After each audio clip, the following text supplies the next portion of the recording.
Over half of all animals in the open ocean drift in currents.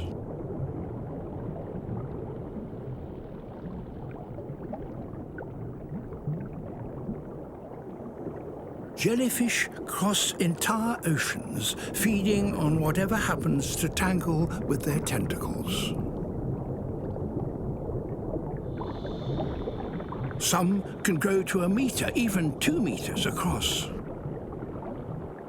And when, by lucky chance, they encounter a patch of sea rich in plankton, their numbers explode.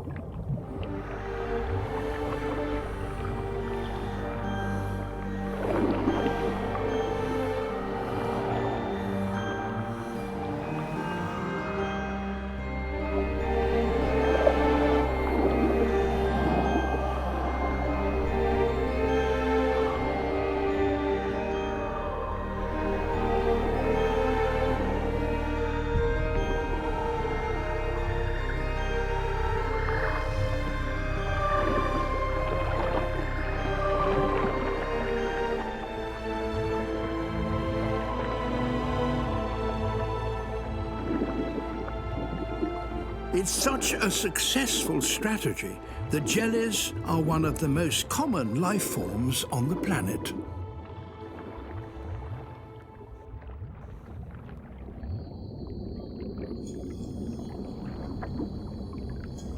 But among the jellies, and looking somewhat like them, is a rather more complex and sinister creature.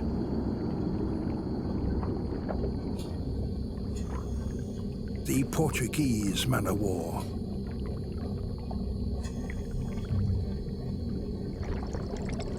It floats with the help of a gas-filled bladder, topped by a vertical membrane.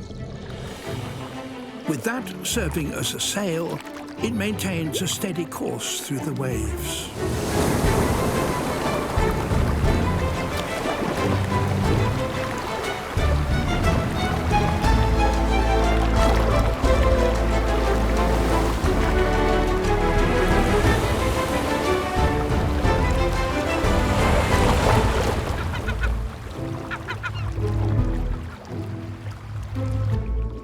Long threads trail behind it, some as much as 30 meters long. Each is armed with many thousands of stinging cells. A single tentacle could kill a fish, or, in rare cases, a human.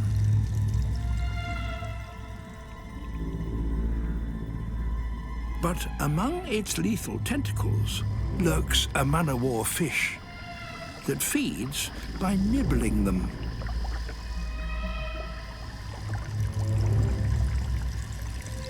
Whilst this fish has some resistance to the stings, it must still be extremely careful. Most other fish are not so lucky.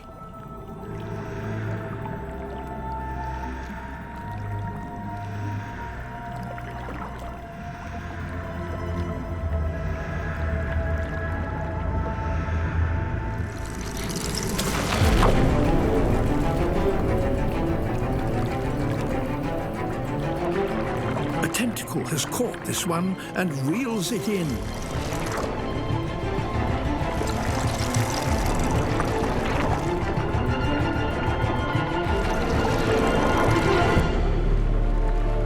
It's already paralyzed.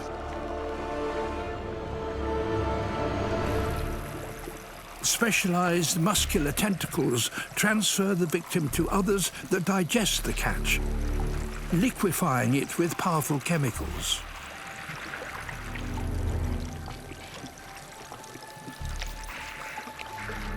Eventually, all that is left is a scaly husk.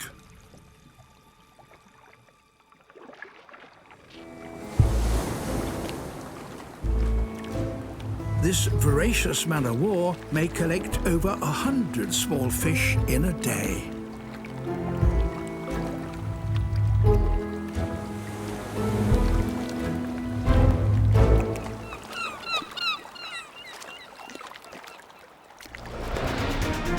cover blown, escape seems impossible.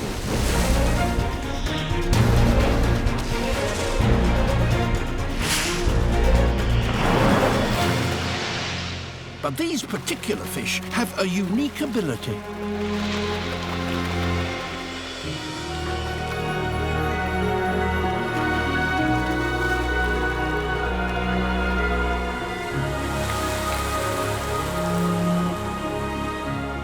They're flying fish.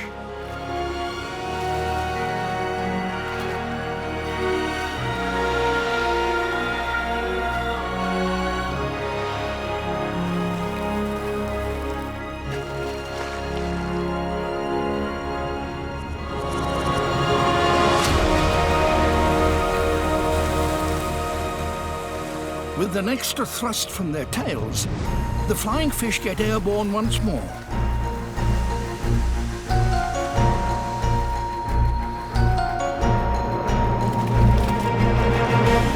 With a good wind, they can glide for hundreds of meters.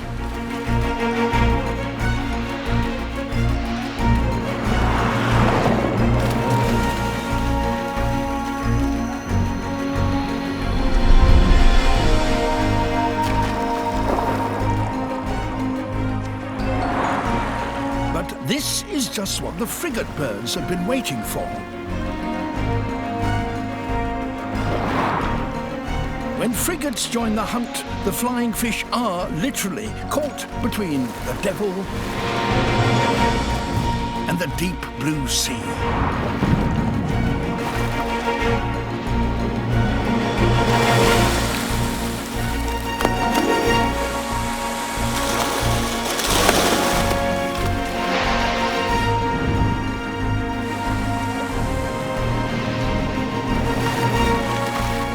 If the flying fish get too much lift, they become easy prey for the frigates.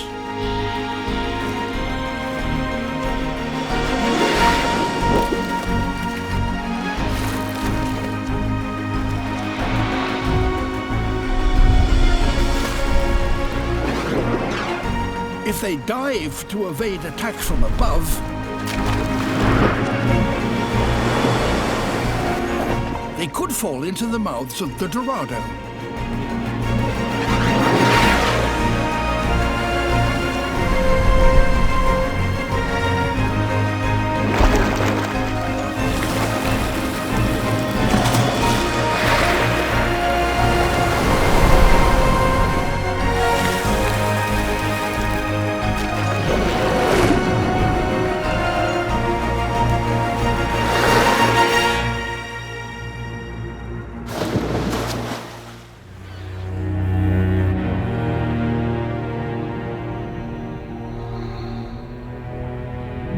Holding my breath, I free dive to the action.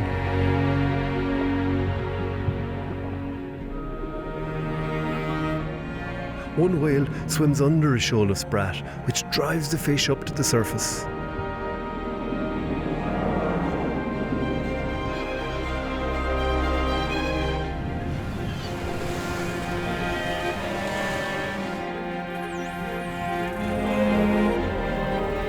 Common dolphins have also found this shoal, but the minkies are the dominant force here.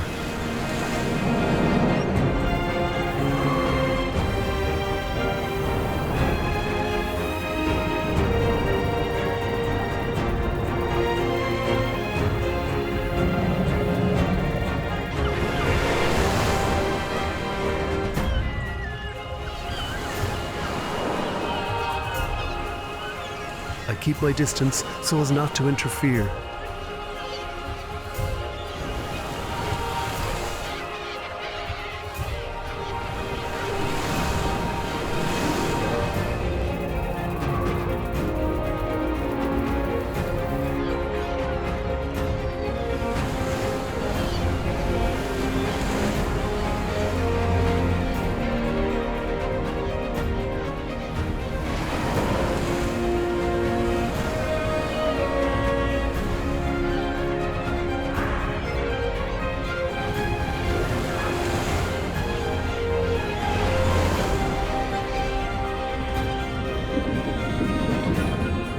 The minkies sometimes blow a short line of bubbles near the shoal of sprat. I've never seen this behaviour before. It seems the whales could be using the bubbles to partly herd the sprat.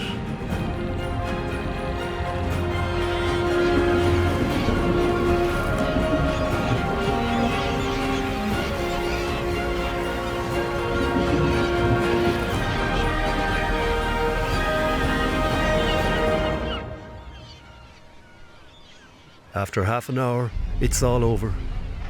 The birds take off, perhaps searching for more shoals.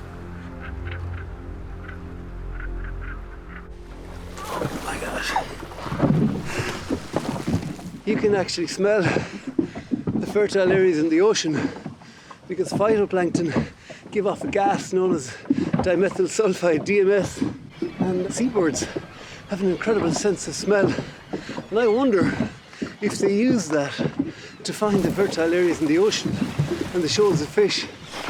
Maybe even whales and other animals could follow concentrated flocks of seabirds feeding. There's so much that we don't know still. But when you think, a shoal of fish might be 20 metres wide in an area of the ocean, it could be tens of thousands of square kilometres. It's quite a feat for these animals to find them. So maybe the sense of smell is what's driving the whole thing. But what a wonderful scene. Thousands of seabirds, common dolphins, and more than a dozen minke whales, all feeding on shoals of sprat and sand eel, who themselves are here to feed on the plankton. During the dry season, over 500,000 terns crowd onto this remote atoll in the Indian Ocean.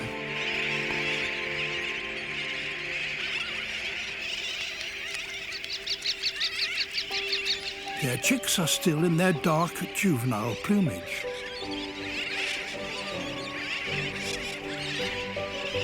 They vary in age.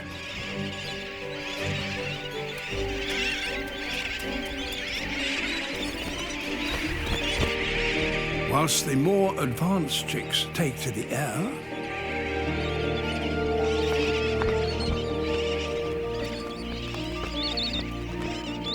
others aren't quite ready yet.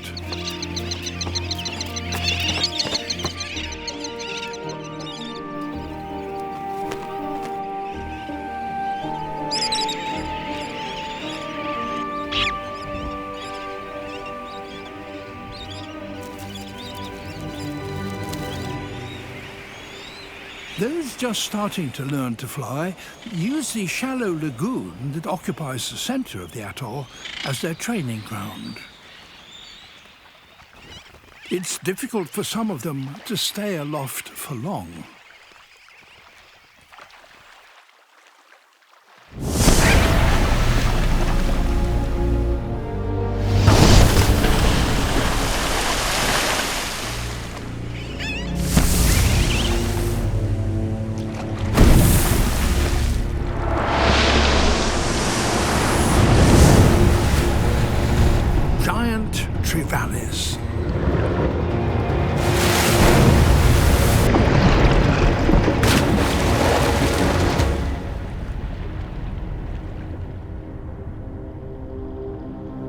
Usually, they are solitary hunters, but about 50 of them have come here from neighbouring reefs, attracted by this abundance of potential prey.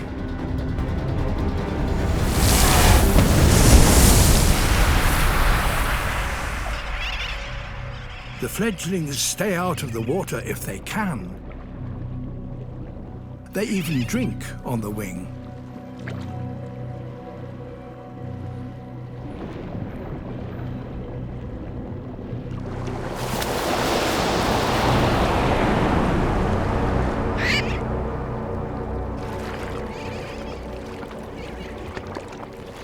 If the trevally are to catch one now, they have to up their game.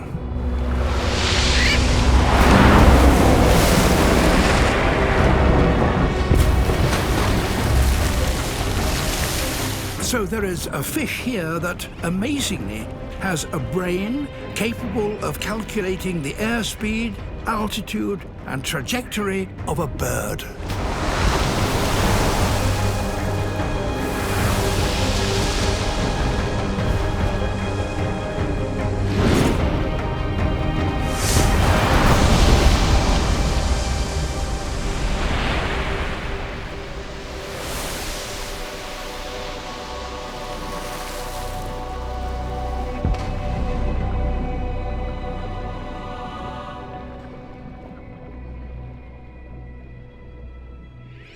The time comes when every fledgling has to take to the air and collect food for itself.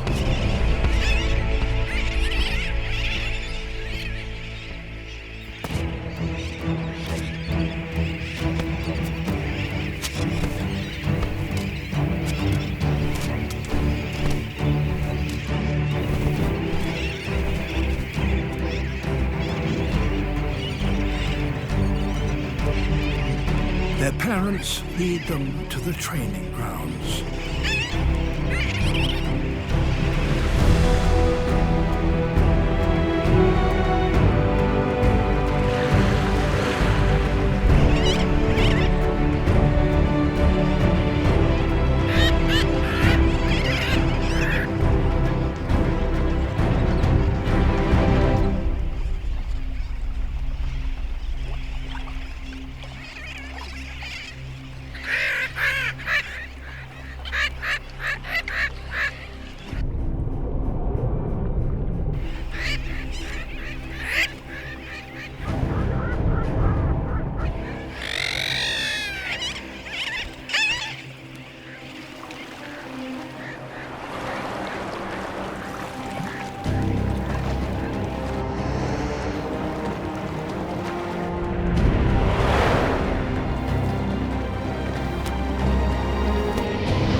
If they are to survive, they must learn quickly.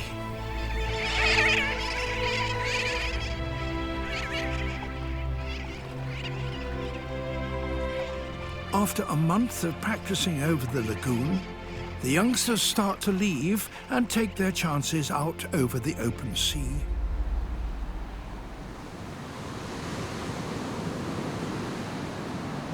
The oceans around southern Asia are also feeling this pressure.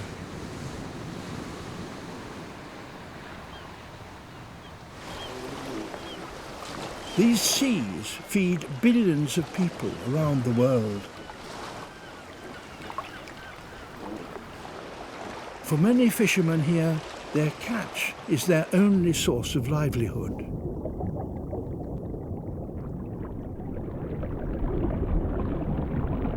And there is one fish here that they prize above all others.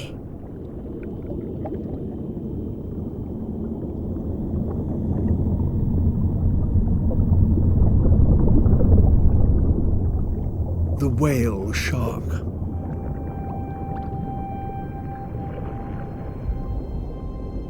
It swims slowly, gently harvesting the plankton.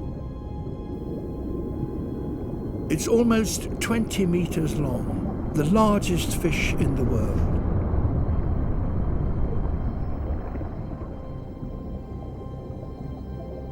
They are also under threat. Like many shark species in Asia, populations have declined by more than half in recent years.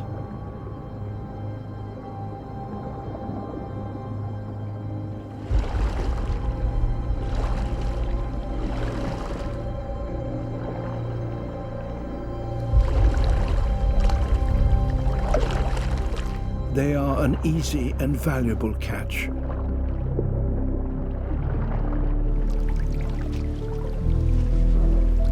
But here there is a respect for the seas and their inhabitants. Whale shark hunting has now been banned across Indonesia's waters. This whale shark plays a different part in the lives of these fishermen. They feed him, and the relationship seems to bring joy to both parties. And with this new protection has come something truly remarkable.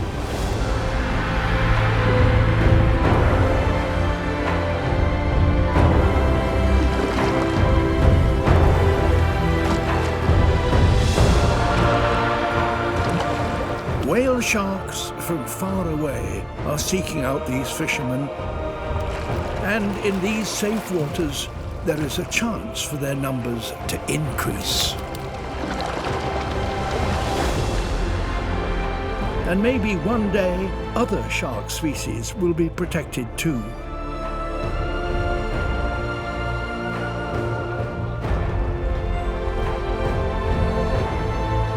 The people here have made a simple but extraordinary choice.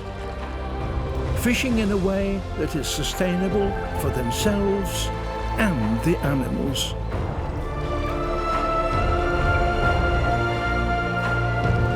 Caring for wildlife is surely our shared responsibility.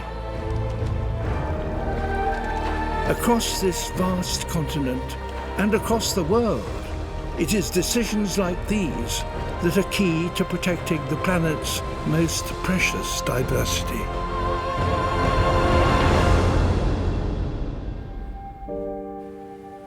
For thousands of years, shoals of herring had gathered in the small bays of our North Atlantic coast. For several winters now, I've been trying unsuccessfully to find shoals of herring in our inshore waters. December is the key month when shoals would aggregate in these protected bays before spawning, and also when they were fished. The cold water at this time of year helps with spawning. The further north we go, the colder and darker it gets, but this can lead to more fertile waters. In the fishing port of Killybegs, County Donegal, I go to sea like many a man before, in search of these herring shoals.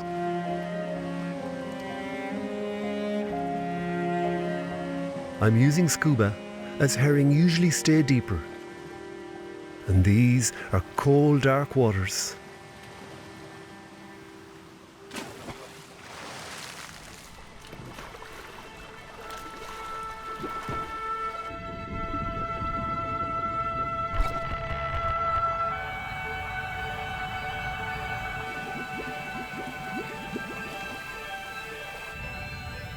At 20 meters depth, it's more or less dark looking down.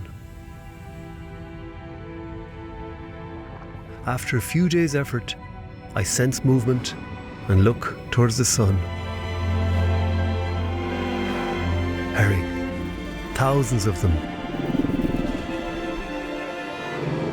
They scatter from my dive bubbles and seem to move in sync. They never allow me to get close.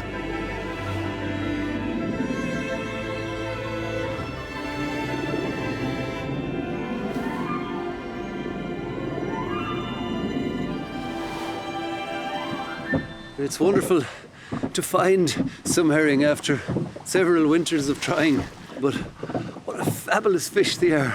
The old folk called them the king of fishes, but they were also hugely important for the ocean ecosystem because herring feed on plankton and fish larvae and effectively convert that energy into the rich fatty fish that they become. But I have to wonder what these bays looked like maybe 100 years ago, when the herring shoals were reputed to be, 2 kilometers long, and what the wider ocean looked like at that time compared to now. A kilometre from the surface, beyond the reach of the sun.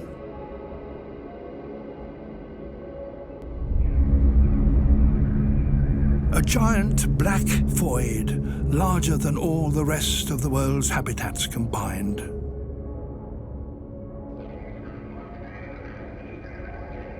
There's life here, but not as we know it.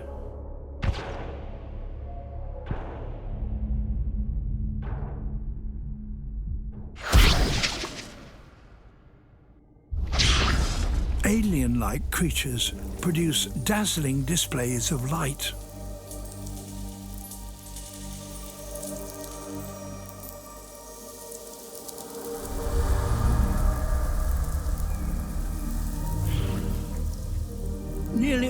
animals need to attract mates and repel predators. This language of light is so widespread here that these signals are probably the commonest form of communication on the entire planet. And yet we still know little about them.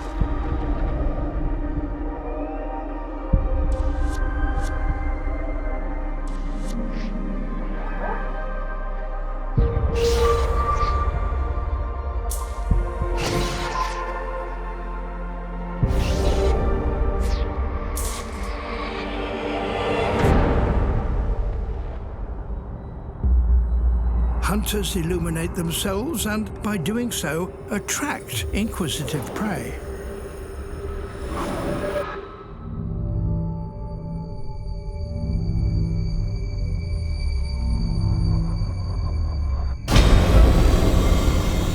This is fangtooth. It has the largest teeth for its size of any fish. There are pressure sensors all over its head and body, which can detect anything moving in the surrounding water.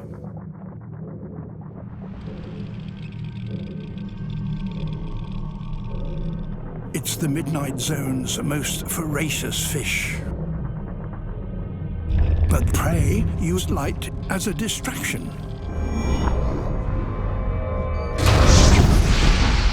A decoy of luminous ink.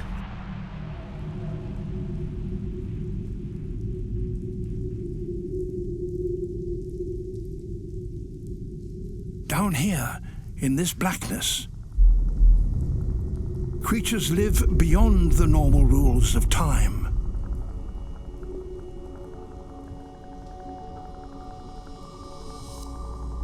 Siphonophores are virtually eternal.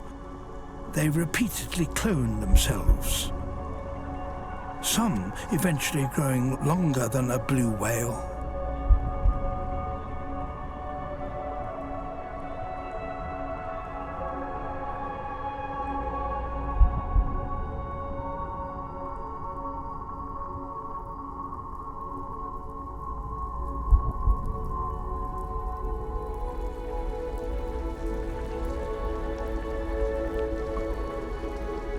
Down here, it snows.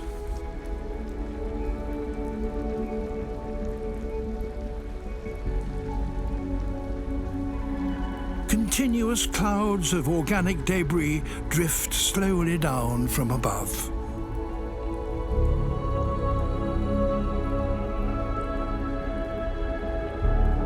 This is food, and a whole variety of filter feeders depend on it.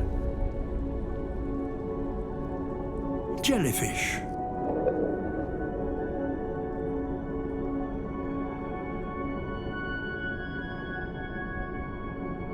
and delicate sea cucumbers.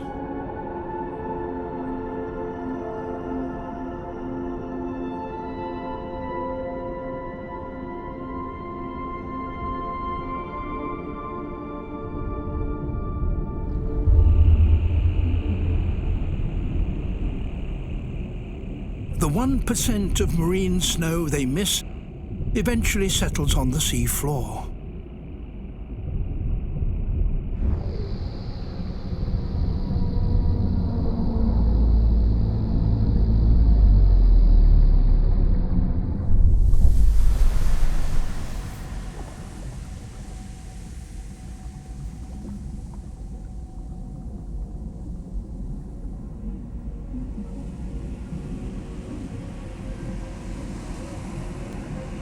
Over millions of years, it forms a layer of mud up to 1 kilometer thick. It's an empty plain that covers half the surface of our planet.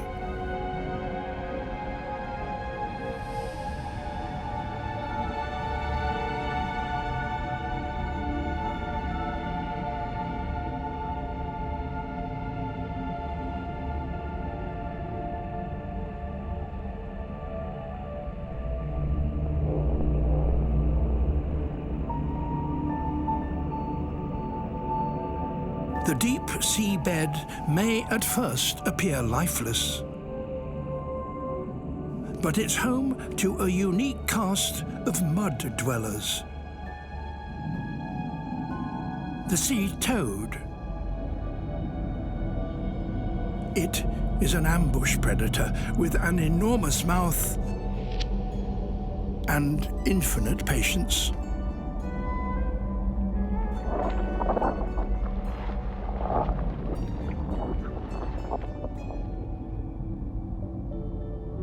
This fish has been living for so long here that its fins have changed into something more useful.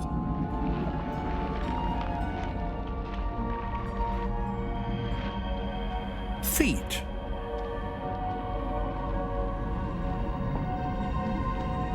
They help it shuffle about on the seafloor.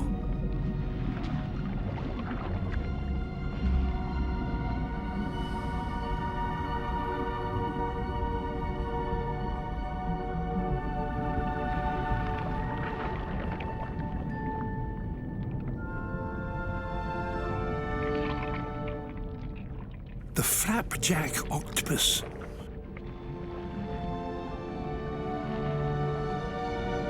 It hovers just above the surface of the mud as it delicately sifts through it, searching for worms. But it can jet away at the first sign of danger. Even when more sea lions arrive, they can't seem to break down the sardines' coordinated defenses.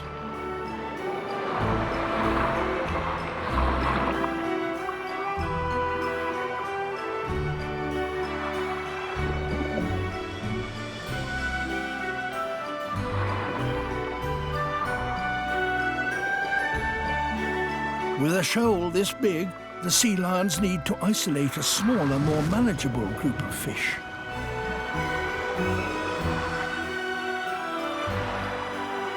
But with so few predators, the fish still have the advantage.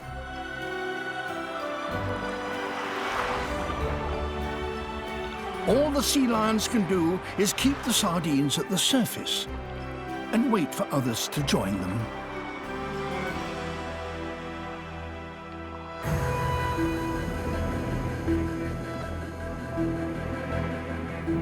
Tuna. Their arrival changes everything.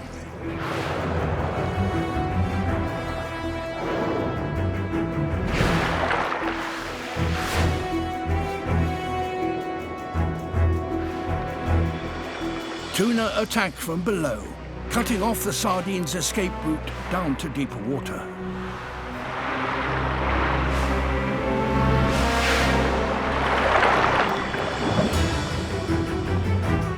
Next to appear shearwaters. Excellent flyers, but also surprisingly agile underwater. With so many predators attacking from all sides, the advantage starts to shift away from the sardines.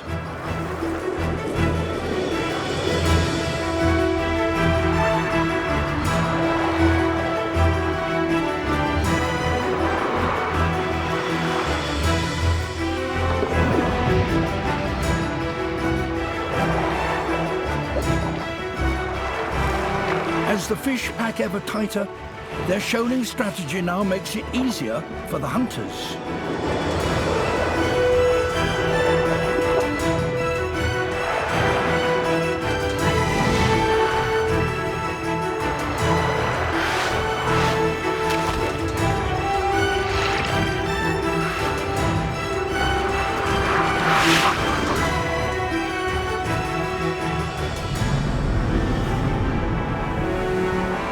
Sharks. They've scented blood in the water.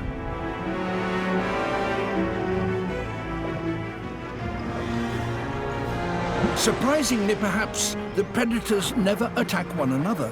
They work together to corral the ball of fish, taking turns to grab a mouthful.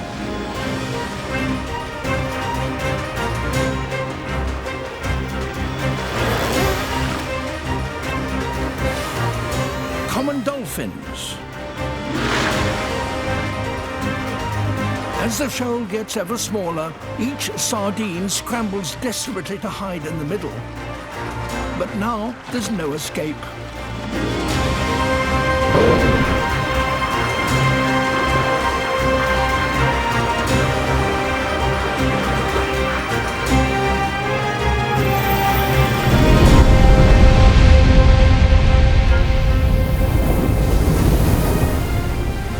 Brooder's whale finishes off the feast. Tons of sardines devoured in less than an hour.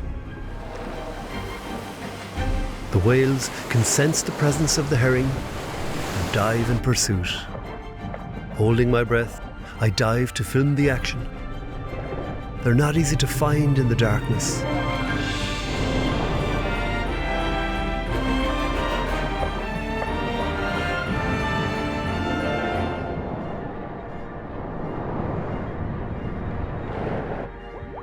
Tiny bubbles rise from the deep like a gas. Then I see a cloud of them, and it goes like a massive shoal of fish emerge from the deep. Thousands and thousands of herring. Killer whales have found them and driven them up from the deep. With their sudden change of pressure, gas has burst from their swim bladders, which control their buoyancy.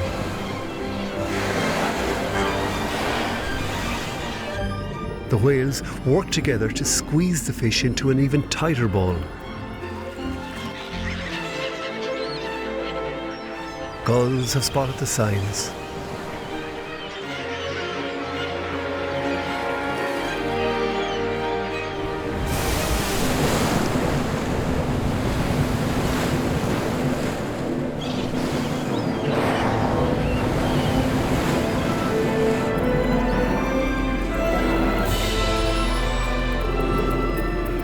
The killer whales push the herring up, but the humpbacks will be there to profit from this. The whales flick their tails into the herring shoal to stun the fish.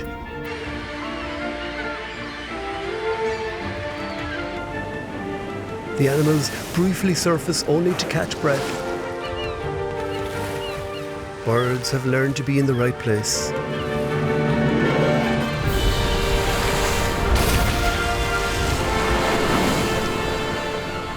But then the humpbacks, with their enormous mouths and cooperation, take the lion's share.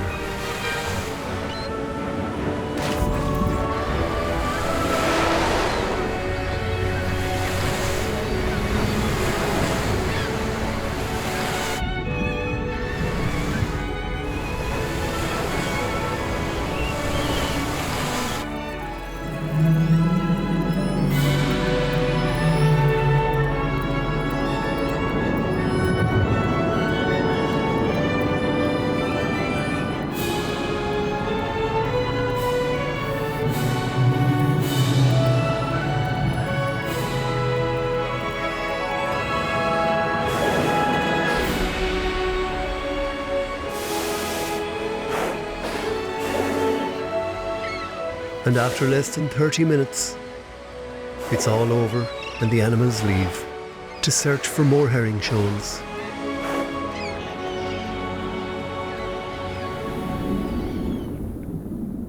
But most of the creatures come together for a very different reason. To breed. The giant cuttlefish. The largest of all cuttlefish.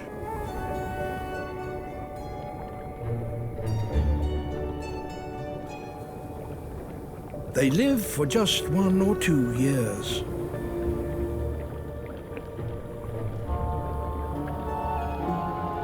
Now, as the Australian summer draws to an end, they have one last act to complete. To find a mate.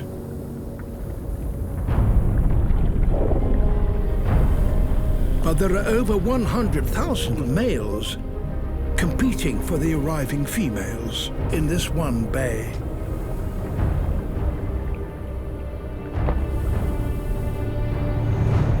Among them, a giant, a true Goliath.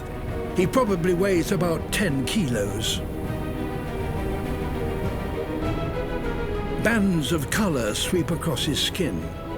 That's how cuttlefish communicate.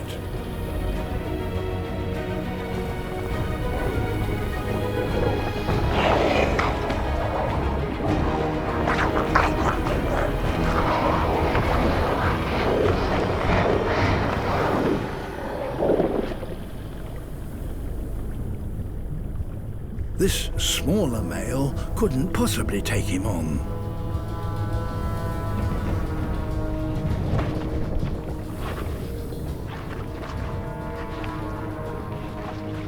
Beside Goliath and under his protection, a female who has just mated with him. But other rivals are still interested. It seems a small male wouldn't stand a chance. The female is now displaying a white stripe along her side nearest Goliath. It's a clear signal that she no longer wants to mate with him.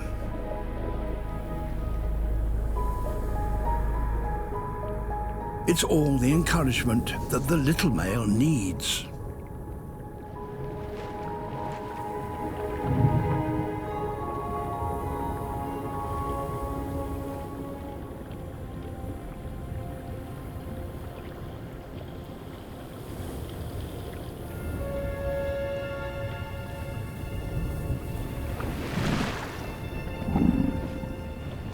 He's going to have to use trickery.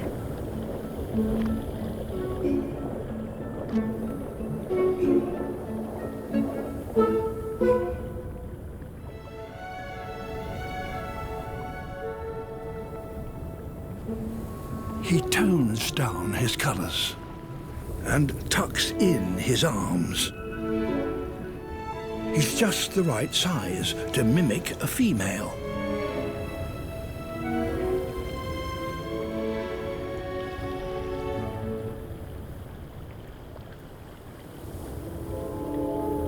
Goliath is deceived. The small male now displays a white stripe, just like the real female, to deter his advances.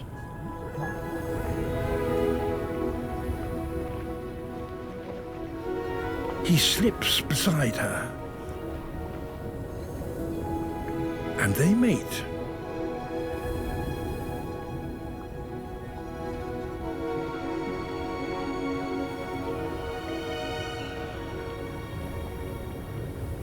By mating with multiple partners, the female ensures the greatest genetic diversity for her young.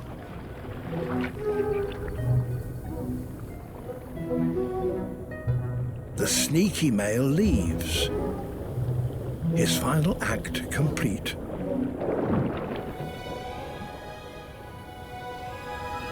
So even among giant cuttlefish, it seems,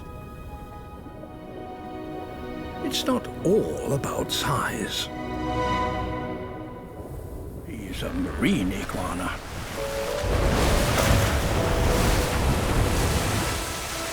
The only lizard in the world that gets its food from the sea.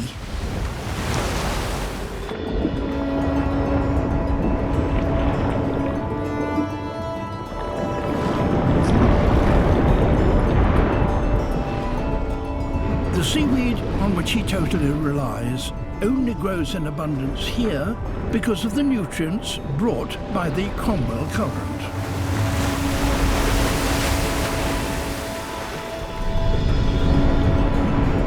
Once in the water, he has just 30 minutes to find food.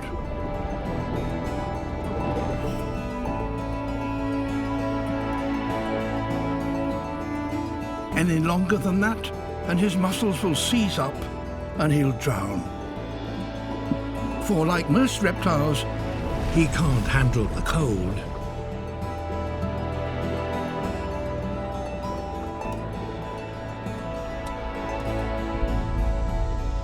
chilly water isn't a problem for a warm-blooded cormorant. She can swim in it all day, but can only hold her breath for a few minutes.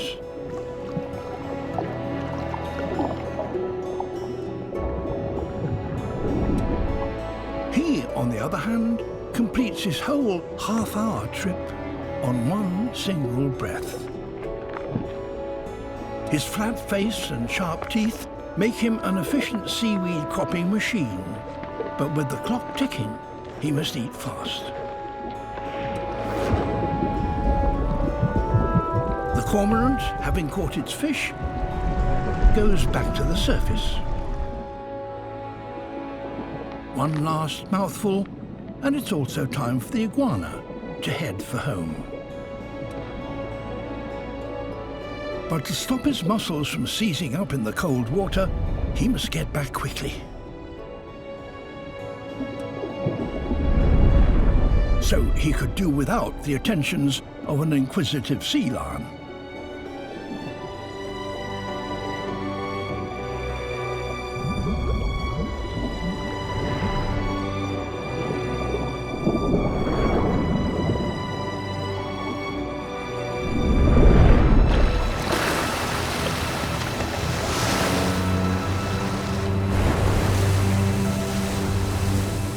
Dry land is now just 30 meters away, but the biggest hurdle is still to come.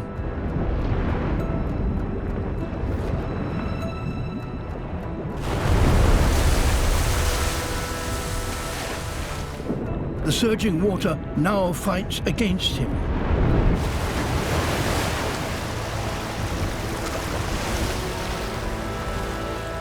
He's out, but he stayed in the cold so long that he's lost his strength.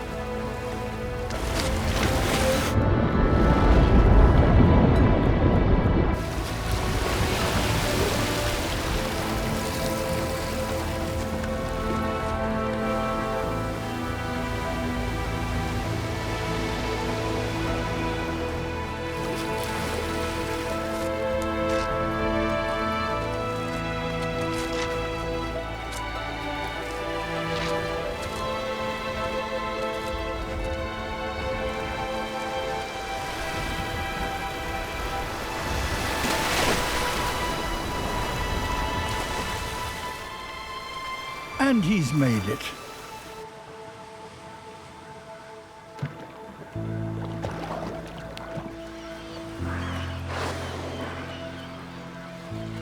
It's my chance to document these animals.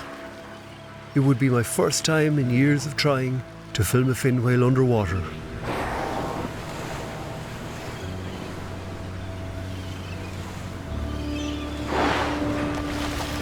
Being in the water with whales this size is something I've learned to do safely over many years now. But it's still scary.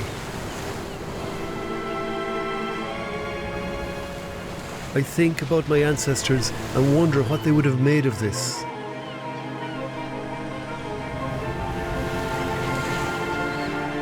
The fin whale swallows an enormous mouthful of sprat and dives, coming within a few short meters of me. An awesome animal. Water visibility is just a few meters.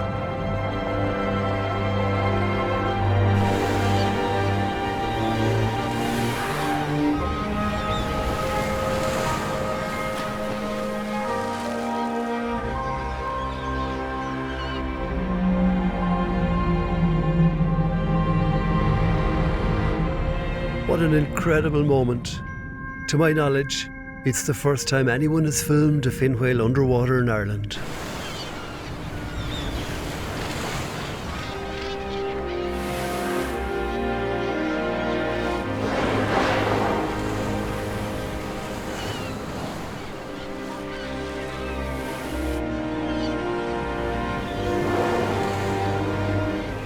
And then, a humpback whale. But this is no ordinary humpback whale.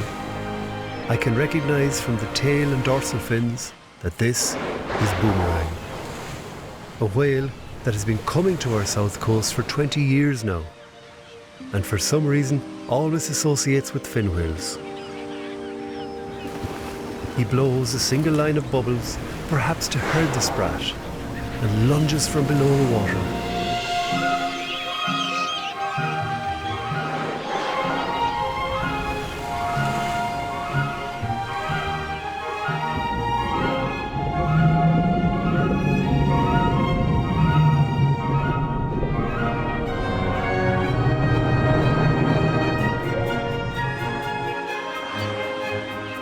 Humpback whales usually blow circles of bubbles to entrap fish, but this animal is just blowing a line.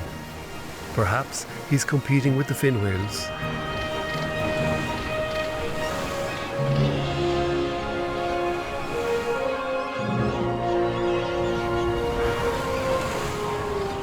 Again and again they rise, one giant mouth after another.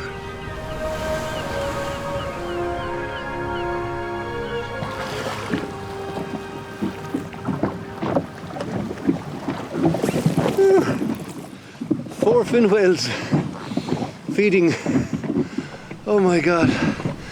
They're 20 metres and up to 80 tons weight. That's 2 fully loaded articulated trucks for 16 elephants. In the underwater forests off northern Japan, the residents of this sunken wreck are waiting for the summer temperatures to reach 16 degrees Celsius.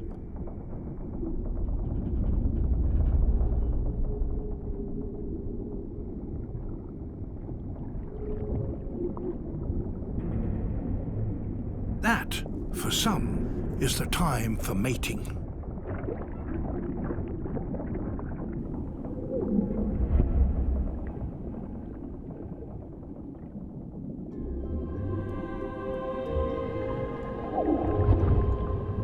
A kind of giant wrasse called a crocodile.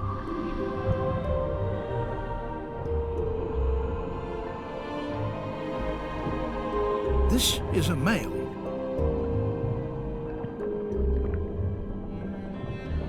And in female terms, he is particularly handsome.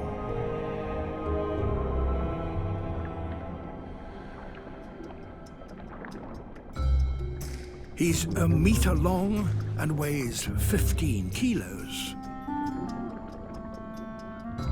Much larger than the diminutive female.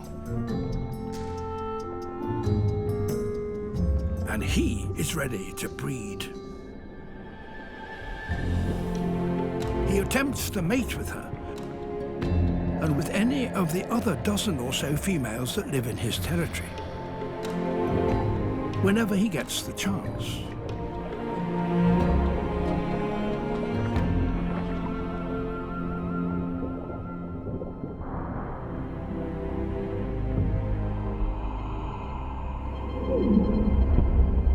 But females from around 10 years old take little notice of his advances.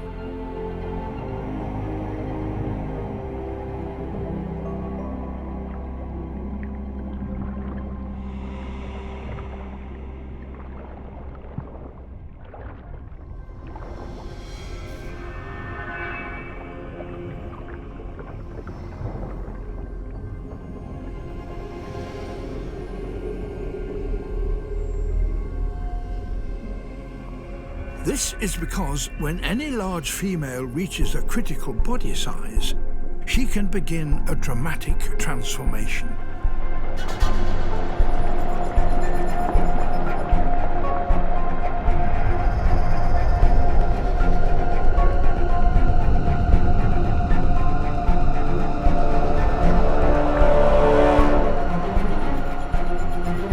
Over just a few months, particular enzymes inside her body cease to work.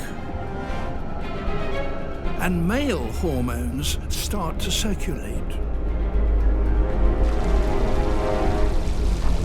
As time passes, her head expands and her chin gets longer. A she has changed into a he.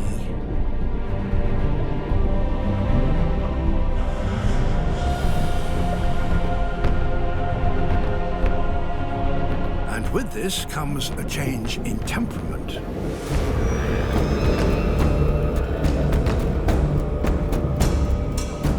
The old male who ruled all the females here is challenged to a face-off.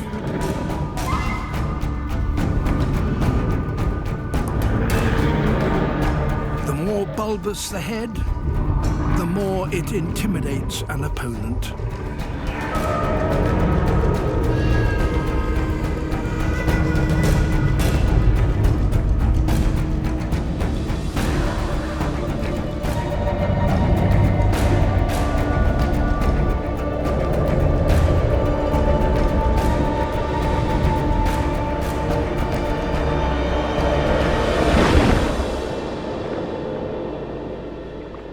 Territory has a new ruler.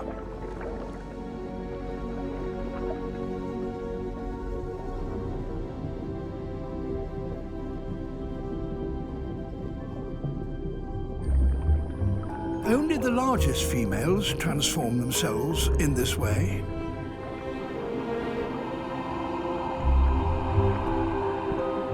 But the change enables them to have more mates, so they will have many more offspring carrying their genes.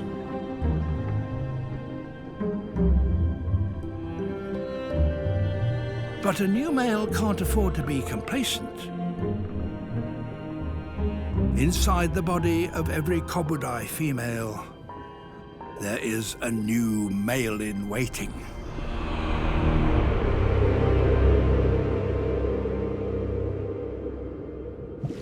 Northern Australia has the highest tides in the tropics, which expose vast areas of shoreline.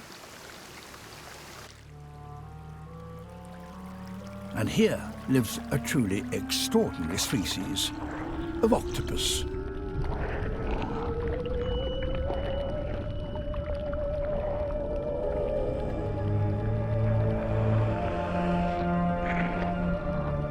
Octopuses are marine animals. They live and breathe underwater.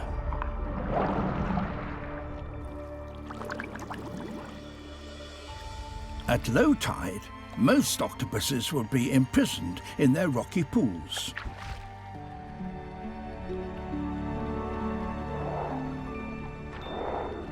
But this is no ordinary octopus.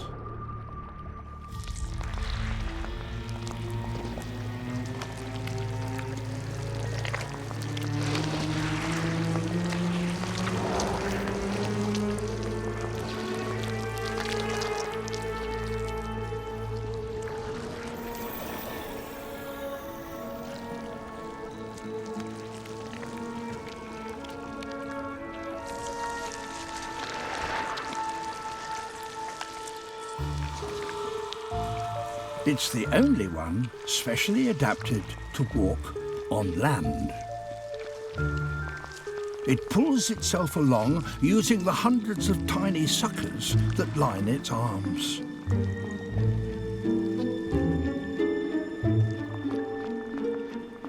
Hunting for crabs, it walks from pool to pool.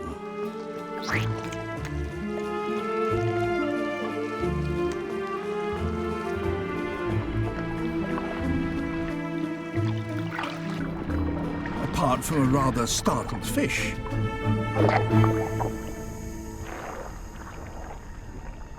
This one is empty.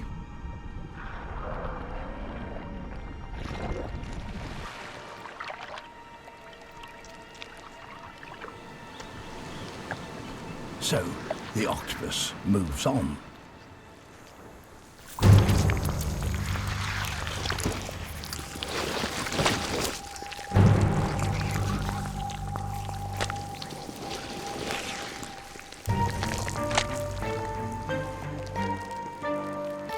A rock pool may seem like a safe refuge.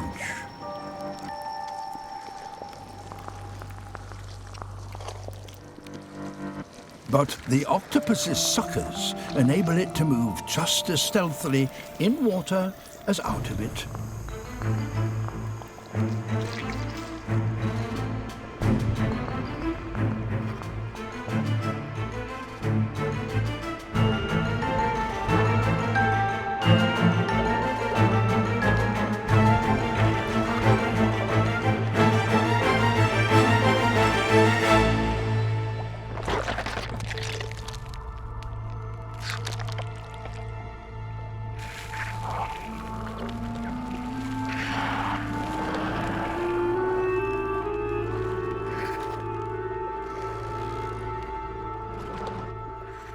Nowhere is safe when this octopus is around.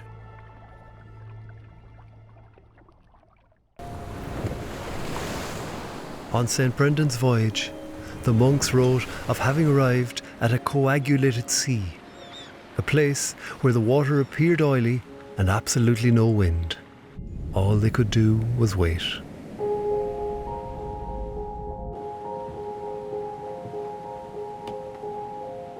I go for a swim in clear blue water.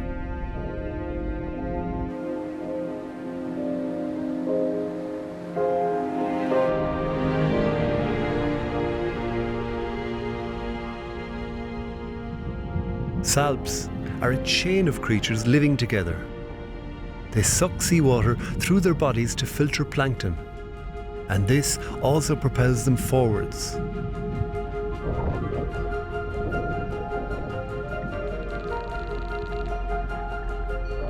A mother and very small calf.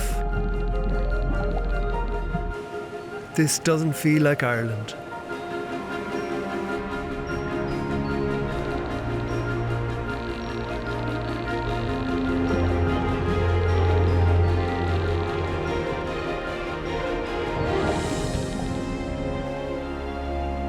We're here finally in the edge of the continental shelf, 250 kilometres southwest of Ireland. This place is called the Porcupine Seabite.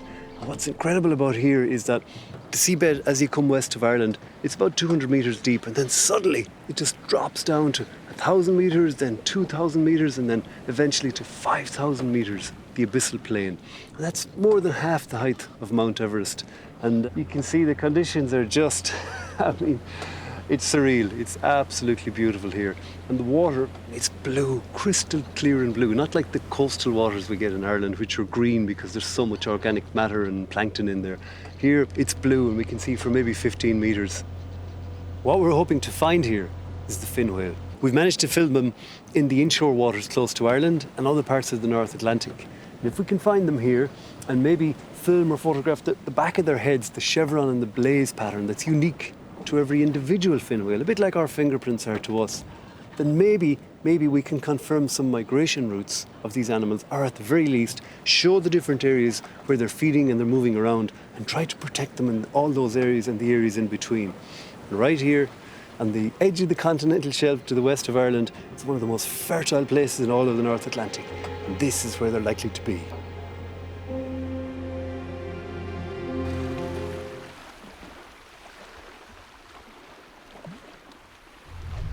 The struggle to survive in our green seas can have far-reaching consequences.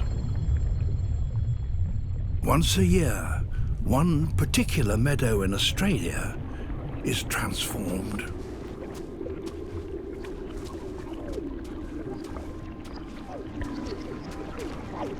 Around the first full moon of winter, an army materializes. Spider crabs.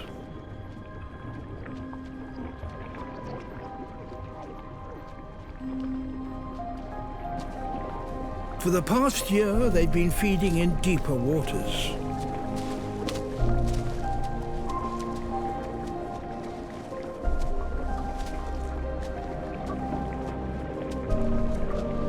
Now they march across the seagrass plains.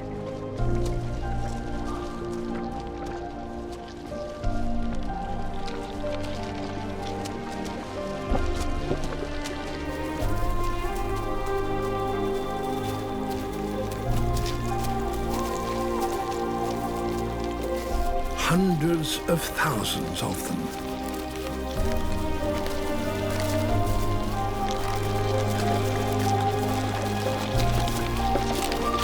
They clamber over one another.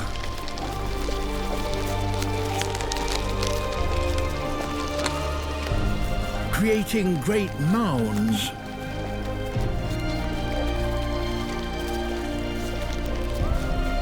Nearly 100 meters long. They're not seeking mates, neither are they laying eggs. They have come here in order to grow. Like all crabs, their bodies are enclosed in a hard, unexpandable shell.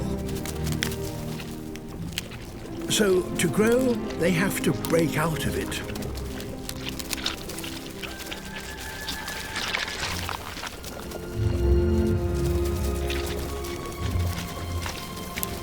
And that allows the soft one that has developed beneath to expand.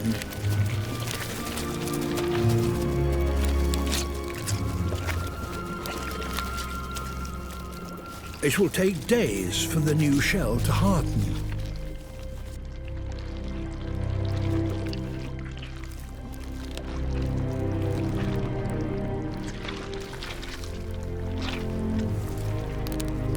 Its legs are so limp that they won't work properly. The crab is unprotected and in great danger.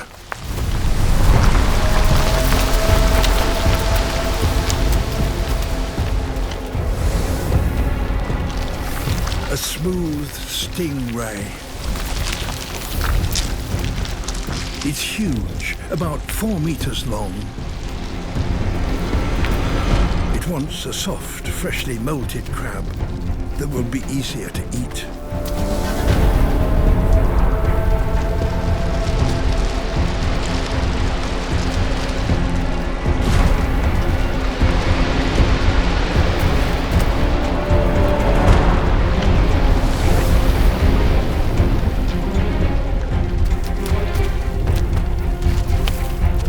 The crabs try to stick together.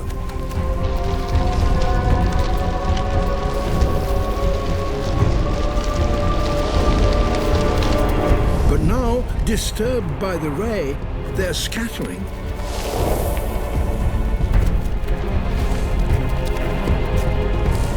A newly molted crab is too weak to keep up with the crowd.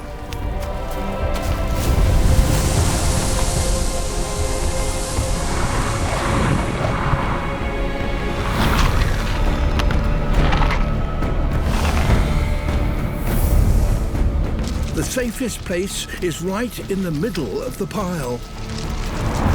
That is why they have all assembled here.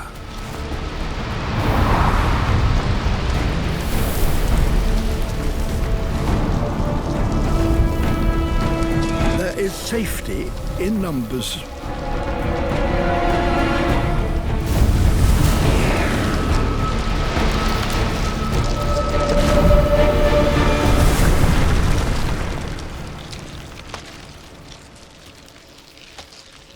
But the vast majority of the crabs escape. And within the next few days, they will be ready to return to the depths and resume their lonely wanderings in search of food.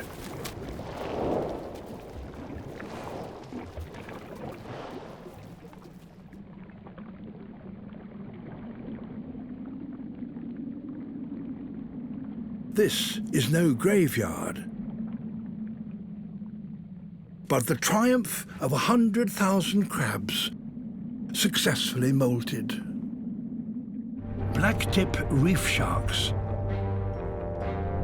They are bigger and more powerful than trevally, but not as fast or as agile.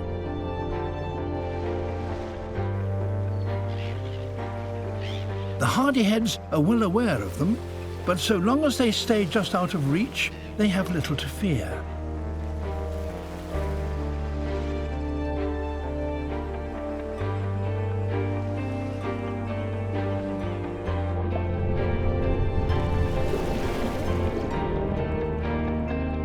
And now the sharks and the trevally join forces.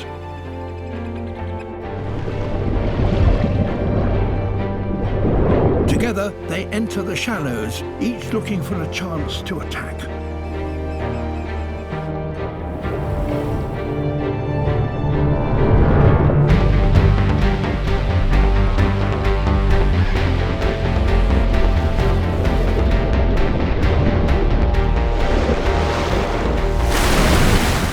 The trevally make the first move, and the hardyheads take refuge again in the waves. And this is what the sharks have been waiting for.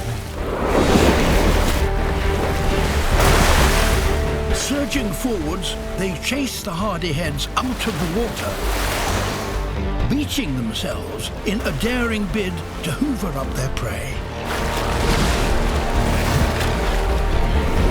The hardyheads that escape the sharks swim back out to deeper water, but into the mouths of the trevally.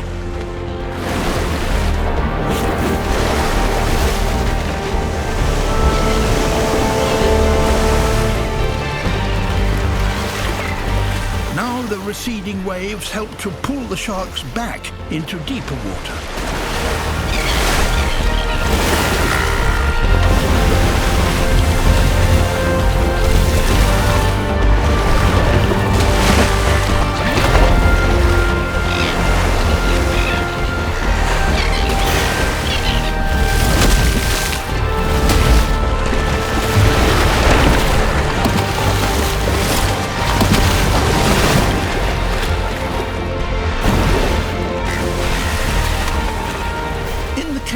The seabirds get their chance.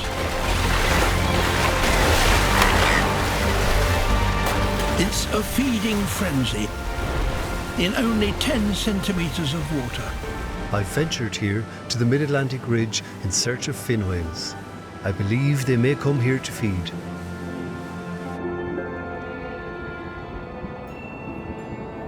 These underwater mountains are known as seamounts, and they can be hugely fertile areas.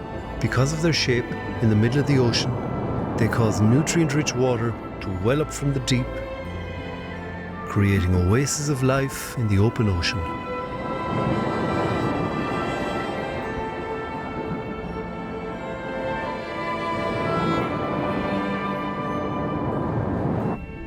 In places, they rise within a few meters of the surface. In other areas, they may peak at 40 or 50 meters deep. I dive in a seamount almost 100 kilometers from any land.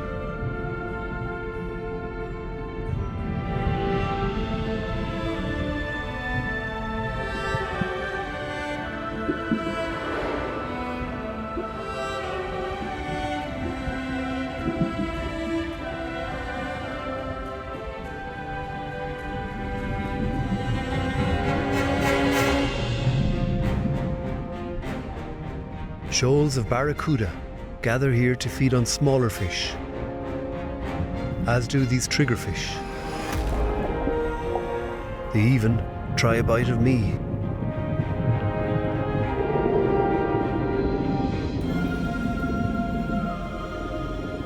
Shoals of small snipefish gather in numbers and squeeze together to form bait balls. The larger triggerfish, barracuda and other smaller fish arrive to feed on this open ocean bounty.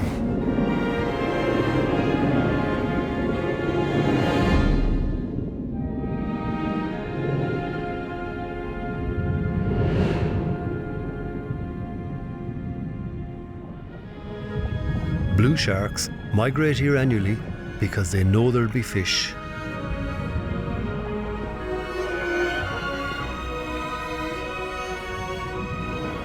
In the relative barrenness of the open ocean, the seamounts of the mid-Atlantic ridge are an oasis of life for sea creatures.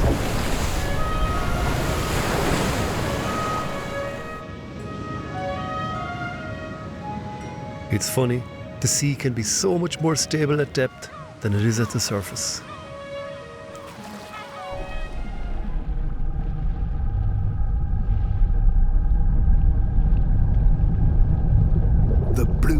shark.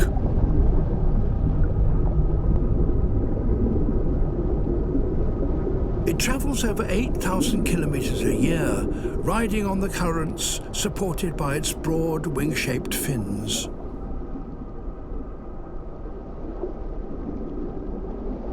This one may not have eaten for 2 months.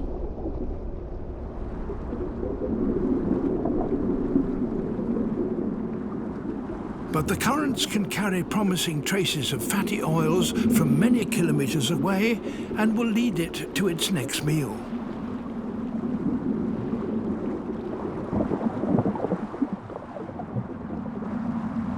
After days of travel, the smell of food gets stronger.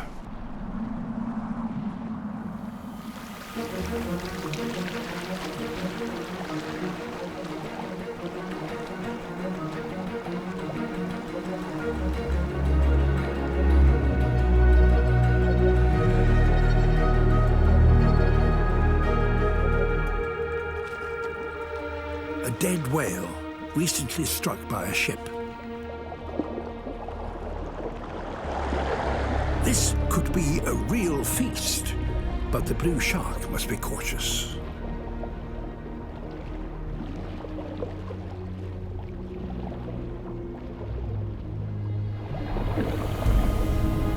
Great white sharks, 10 times heavier than a blue, are highly possessive around a whale carcass.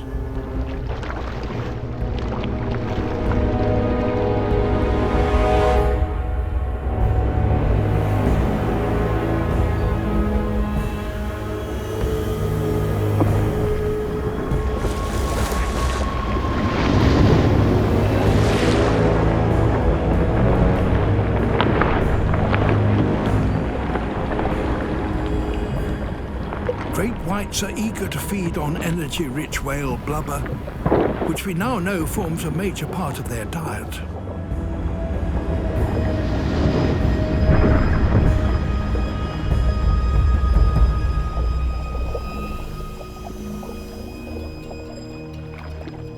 Once the great white has had its fill, smaller sharks, like the blue shark, tackle what's left of a carcass.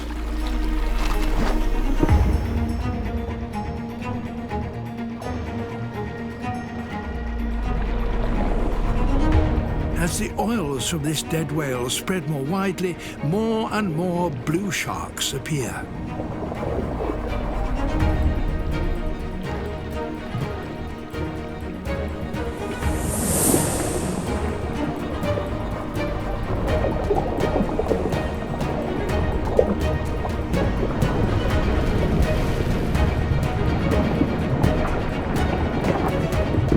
Within days, the carcass will be stripped of its blubber.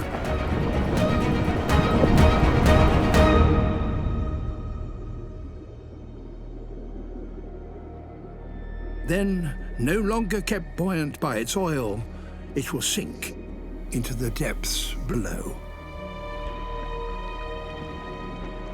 The blue, with its reserves of fat replenished, can now survive for another 2 months without eating.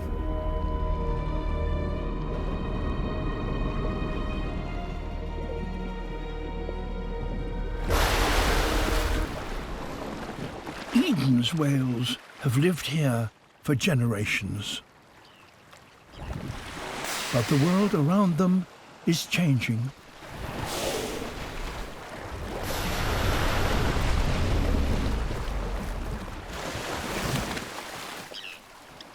Today, agricultural pollution flowing from the land is beginning to suffocate this sea.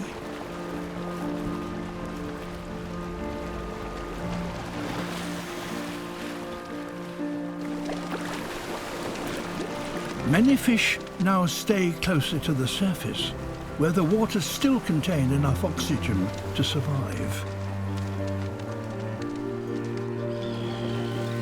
Eden's whales depend on these fish. They swallow huge quantities of water before filtering out their prey.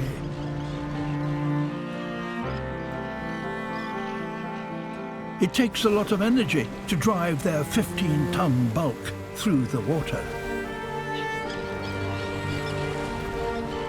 And with so few fish, the rewards from feeding like this are barely worth it. So, to survive here, the whales have developed a new hunting technique. One that requires almost no effort. They simply open their mouths and wait.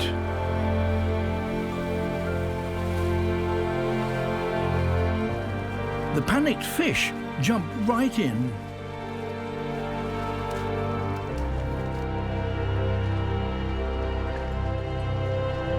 Swimming alongside, another whale scares even more into the open jaws.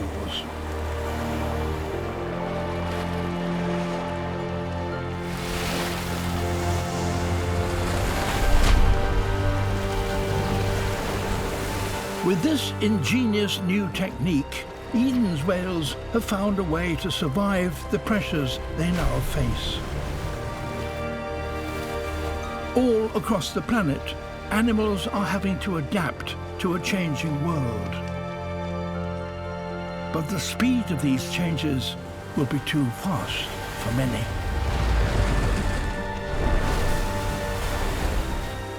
If we could only halt our unrestrained plunder of the ocean, its habitats and species would recover. And at a time when our overexploited lands are already failing us, this has never been more important for humanity. West of the Clare coast, some ocean giants have arrived.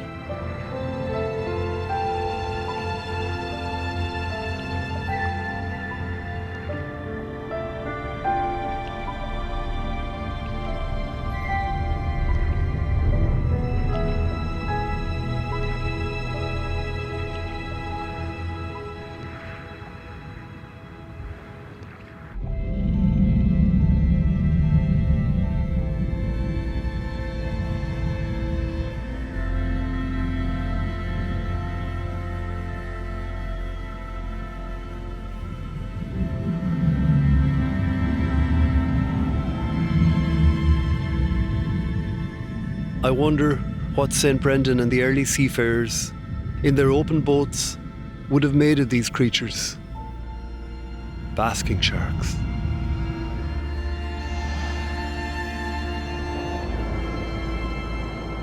I can only imagine how many sharks they would have encountered in the Atlantic waters 1,000 years ago. Did the sharks terrify them? Or did they perhaps spend time getting a sense of the animals and their quiet nature? We see basking sharks for maybe a week or two every year in sunlit spring waters, when they arrive to feed on plankton, and then just sporadically over the summer. They then disappear in early autumn for another 8 months. Where do they go? We're really not sure. There are almost no winter sightings of basking sharks in our inshore waters. They appear to be gentle giants, but we really only see them when they're feeding on plankton at the water's surface, gliding gently to catch as much plankton as they can, filtering it from the seawater with their gill rakers. But I'm not convinced they're just docile creatures. At up to 10 meters and 5 tons, these are intimidating animals to meet in the open ocean.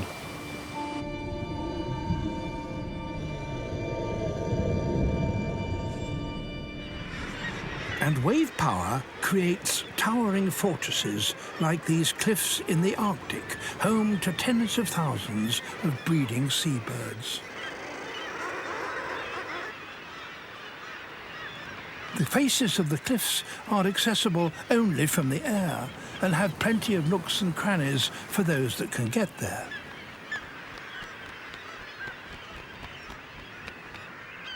But to feed, seabirds must still master the ocean world beyond.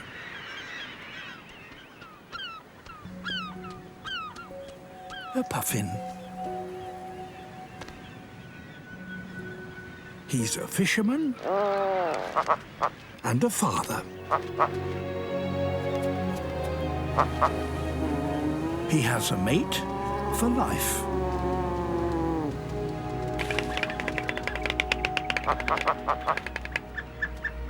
Both share the burden of raising their week-old chick, their puffling, who needs 5 square meals a day.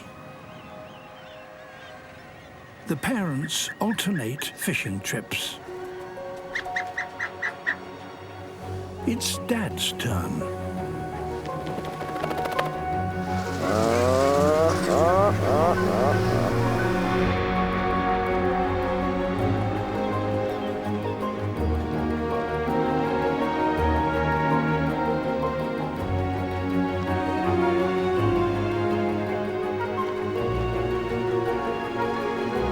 When fish stocks are low, puffins must fly as much as 50 kilometers out to sea to reach the good fishing grounds.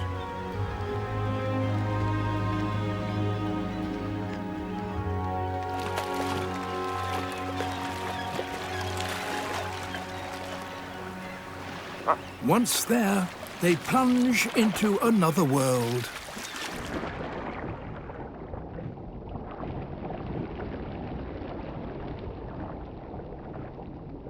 Good fishing spots are hard to come by, and they have company.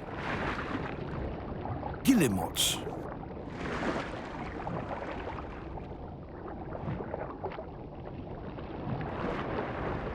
Like the puffin, their wings are short and good for diving.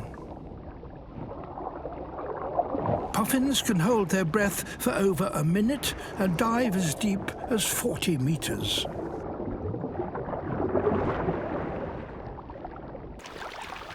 A catch.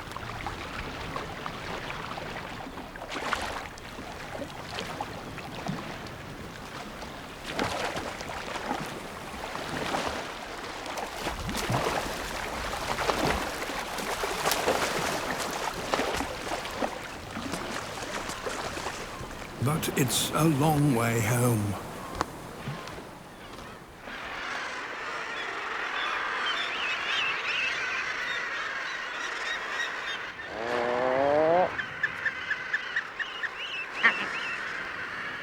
After an exhausting round trip of almost 100 kilometers, this puffin's nearly made it.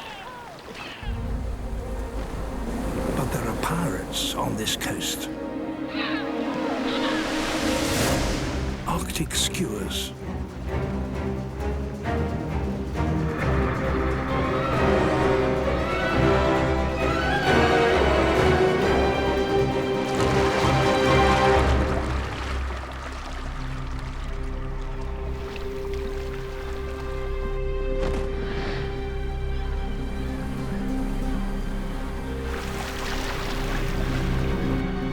All around, returning parents are being robbed.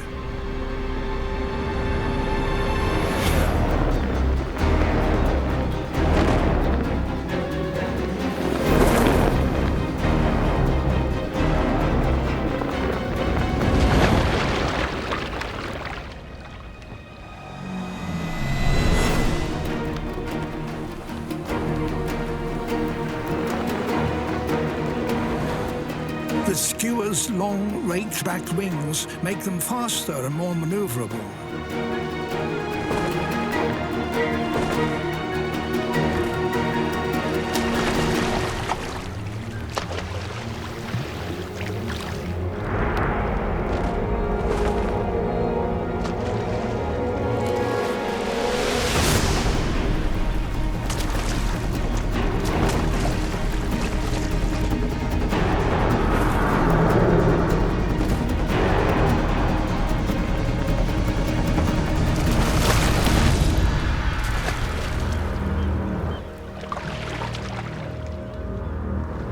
Puffins must choose their moment wisely.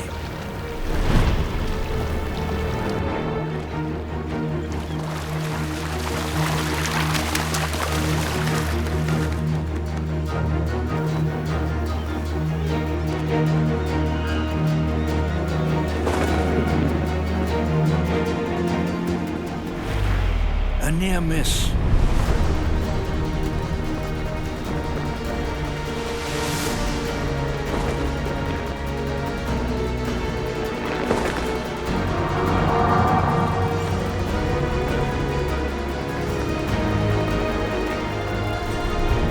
A last desperate burst of speed, and it's made it.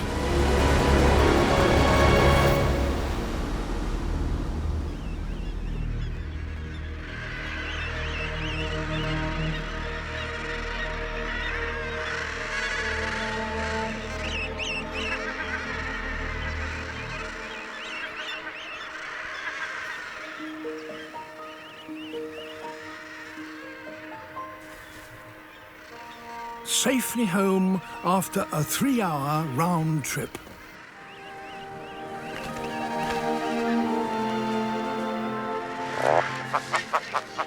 Where his patient partner is waiting.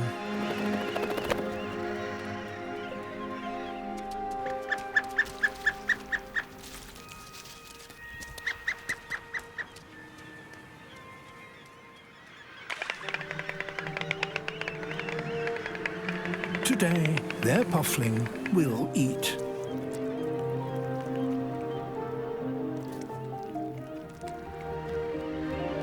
But where fish numbers are in decline, many puffins now find it hard to get enough food for their chicks. In the changing seas of today, it can be even harder to be a successful puffin parent.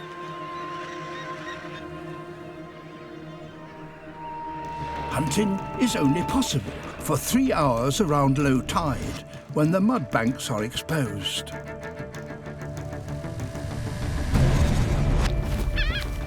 Razor-sharp oysters cover much of the shore. Beaching here could be lethal.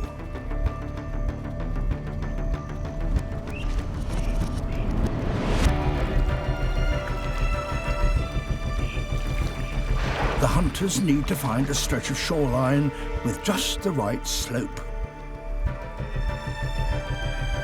Too level, and the dolphins risk stranding.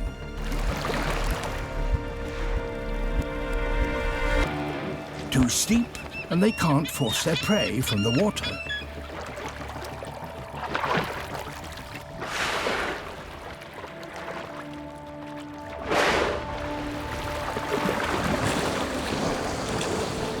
Working as a team, the dolphins surround the fish, driving them towards the shore.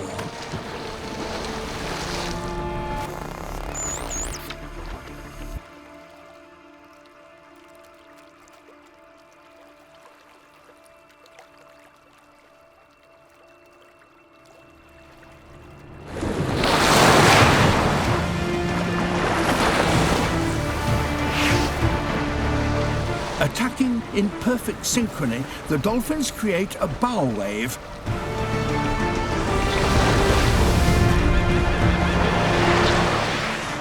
It carries their prey onto the muddy banks.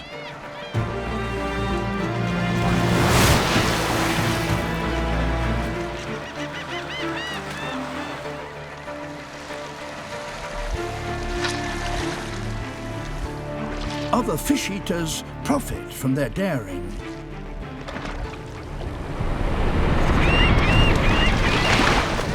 Herons and gulls follow every hunt.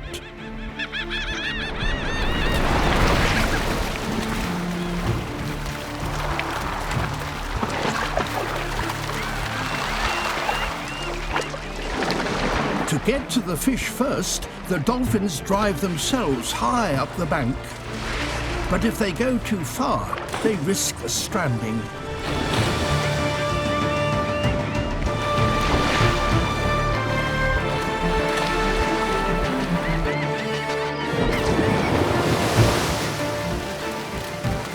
To prevent fish escaping between them, the dolphins all beach themselves on the same side.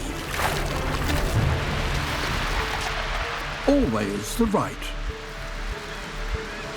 But this has a cost. Each time they grab a fish, they also take in a mouthful of mud.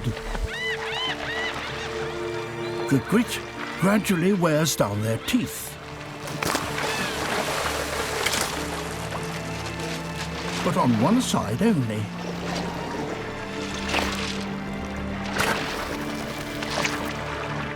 In time, these teeth get so worn down that older dolphins can no longer hunt like this and must find other ways to catch fish. In sunny Atlantic waters, 30 kilometres south of Ireland, I'm searching for open ocean sharks.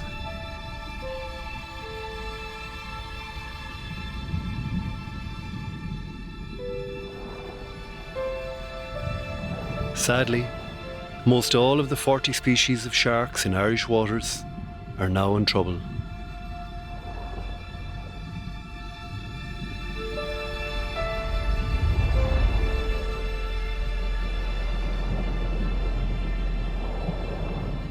Unlike basking sharks, most others are predatory sharks. That is, they have teeth and strong jaws to eat fish. They're curious animals. Blue sharks are the most common predatory shark in Irish waters.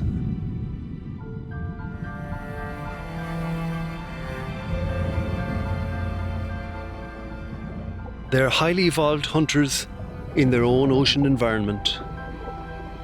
The pores around their heads are sensors filled with gel that can sense the tiniest movement of fish or other prey. And humans are of no interest to these animals.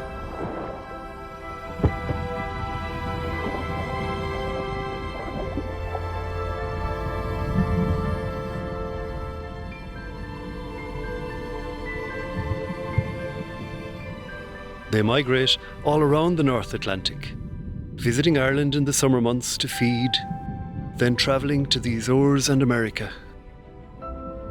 In the last decade, however, their numbers have dramatically fallen because of chronic overfishing.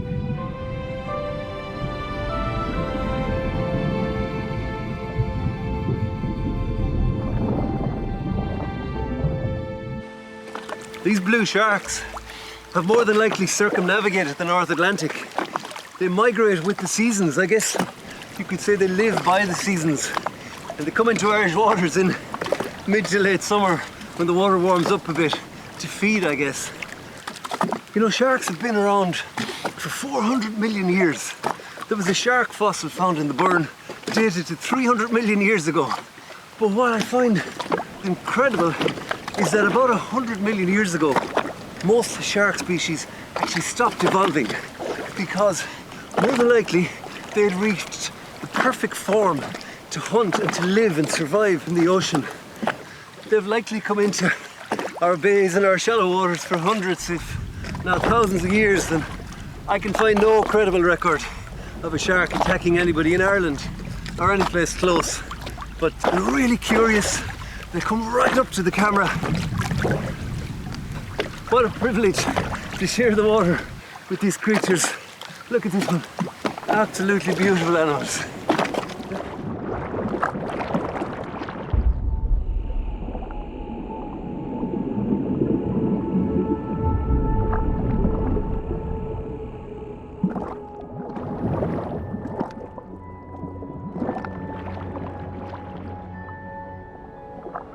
In the Gulf of Mexico, these eruptions also release a super salty liquid.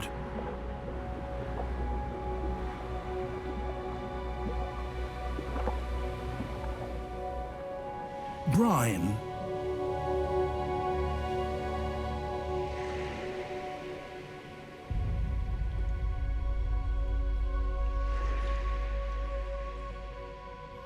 It's heavier than seawater, and it accumulates in great pools on the seafloor.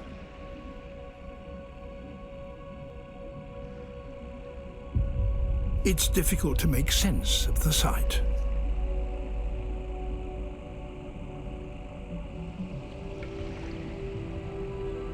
A lake of concentrated salt water, 15 meters deep, at the bottom of the sea.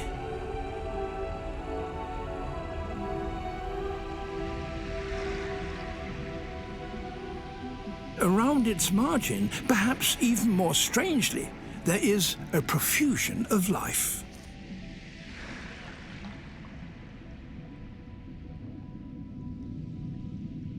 Giant mussels that can live and grow for a century or more pack tightly together, dwarfing the shrimps and squat lobsters that feed around them.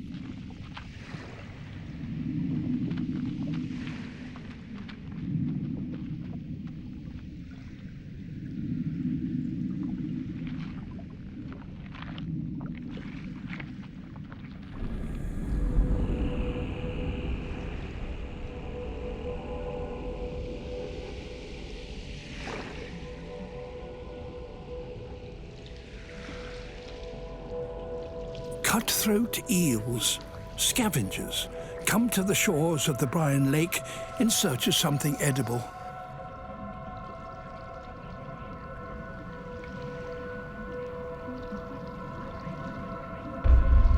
Some even venture into the brine.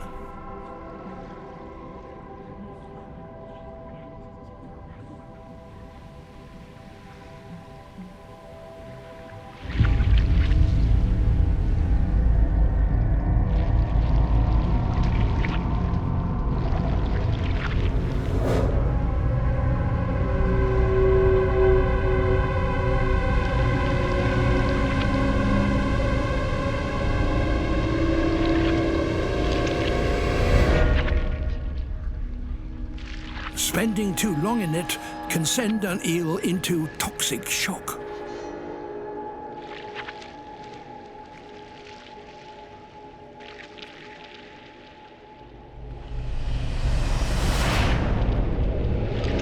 Its only hope is to rise above it.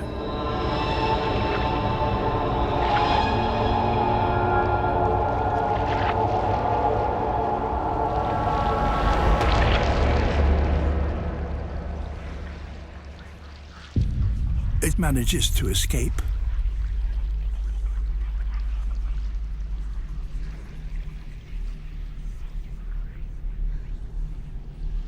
Others are not so lucky.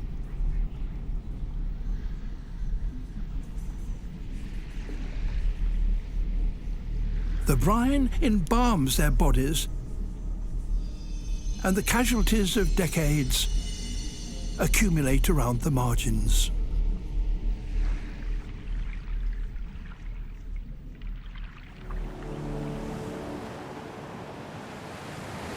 Off the coast of South Africa, more adolescents have reached that difficult age. At 2 years old, male bottlenose dolphins leave their mother's pod to form boisterous gangs looking for excitement. They like nothing better than surfing. Spy turtle is here to see what they get up to.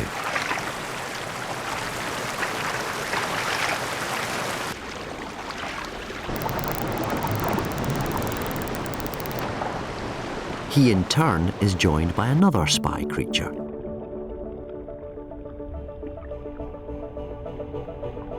This is spy puffer, based on a fish that blows itself into a defensive puffball. The spy creatures are here to film these teenage tearaways. Spy puffer faces a bumpy ride. Bust-ups are common.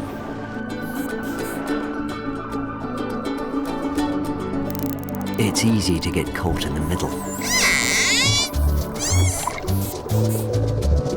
Young males are so unruly the females kick them out of the family pod.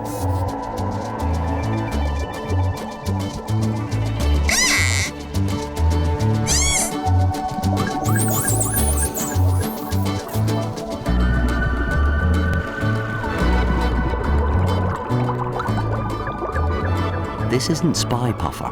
It's a real pufferfish.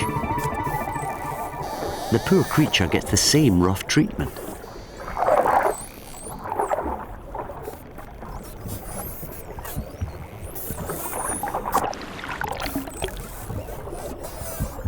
Perfect for a game of catch.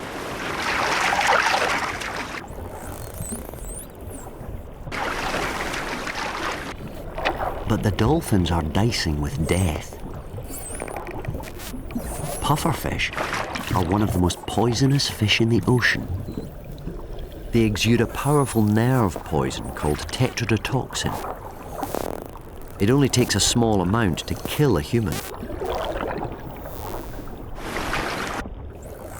Even so, the dolphins often look for pufferfish and love to chew on them. Taken in small doses, the secretions seem to have a narcotic effect.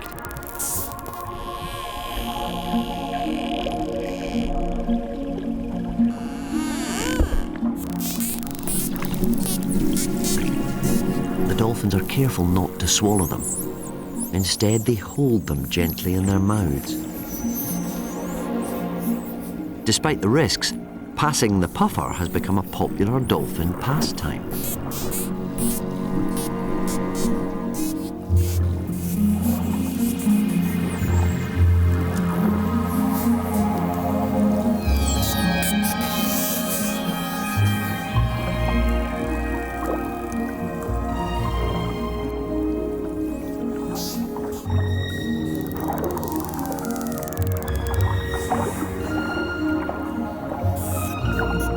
Luckily, the little fishes usually survive the strange experience.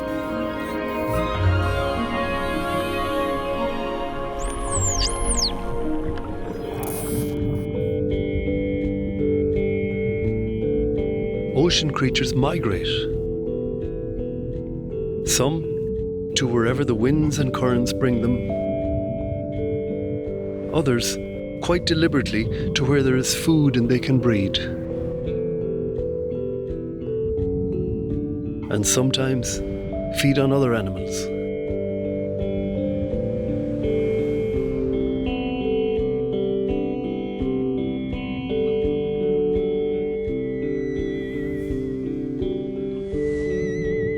I'm drawn to the elemental beauty of jellyfish.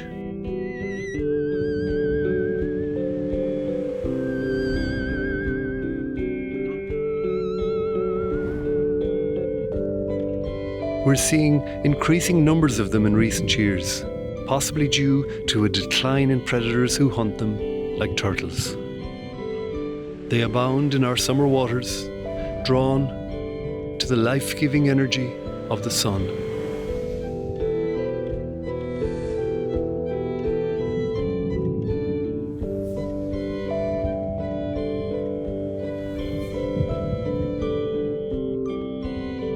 Barrel jellyfish are the largest in our waters.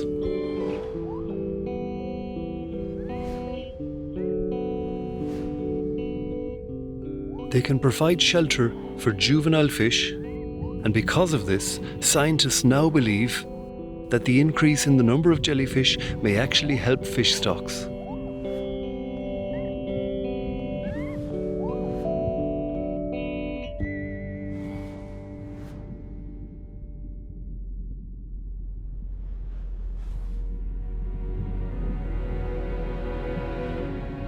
Jellyfish are inescapably drawn to the sun.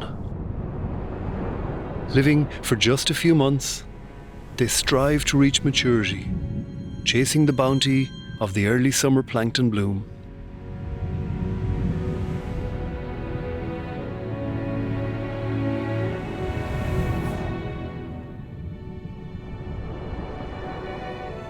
Like most creatures, they appear to have two life goals: to reach maturity and reproduce.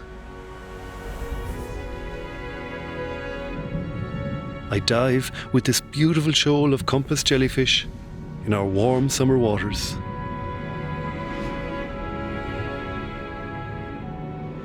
They have come together to breed.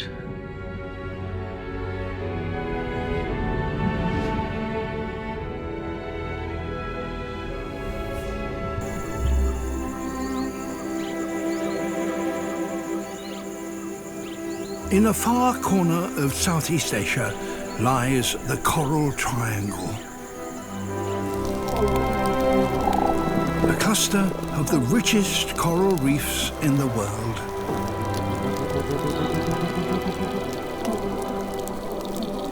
undersea cities crammed full of life.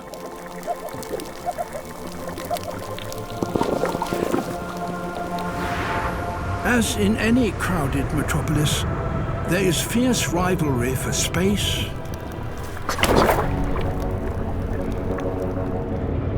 for food,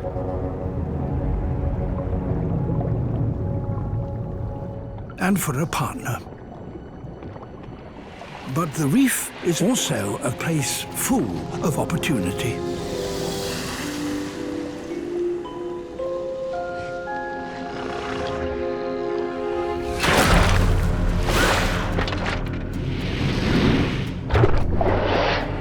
A cuttlefish.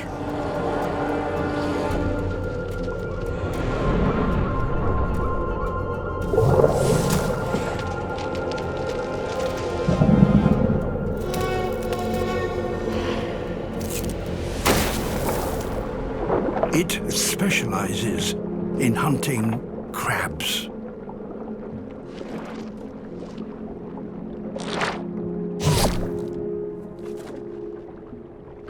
But a large crab is a dangerous quarry.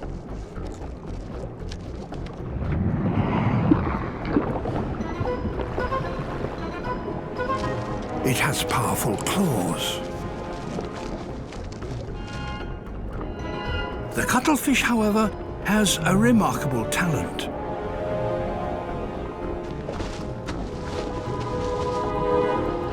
Its skin contains millions of pigment cells with which it can create ever-changing colors and patterns.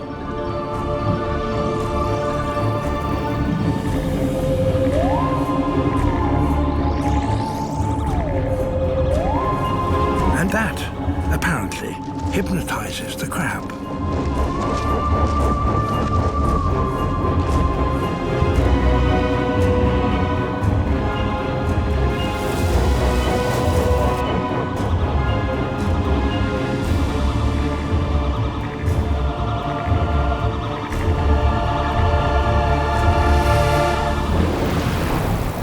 A cuttlefish may be clever, but a shark is bigger.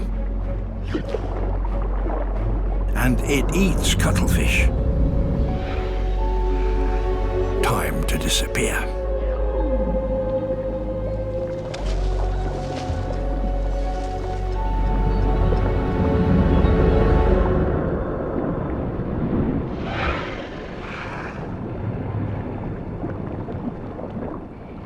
Back to the hunt. A new target, but the same mesmerizing technique.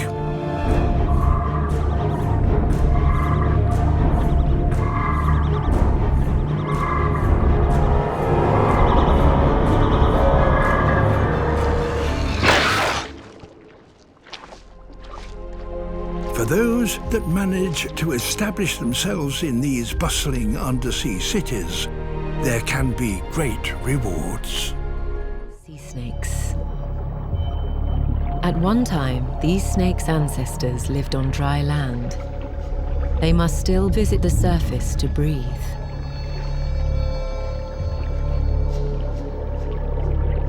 But they are beautifully adapted to life at sea, hunting for fish around the island reefs.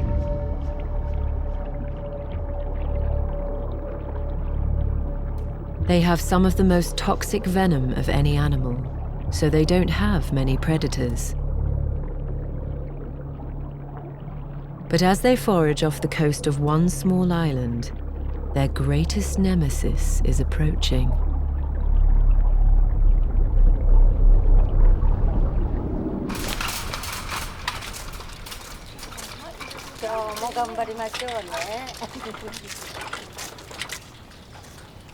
Yoko and Setsuko are hunters, and they have a fearsome reputation. These two 70-year-olds are on a shopping trip like no other.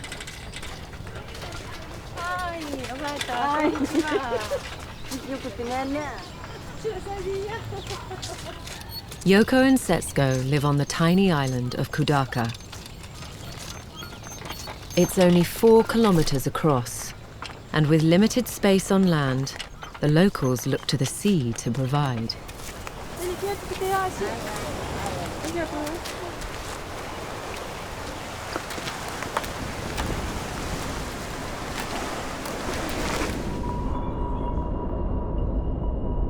As the sun sets, the lady's prey is approaching.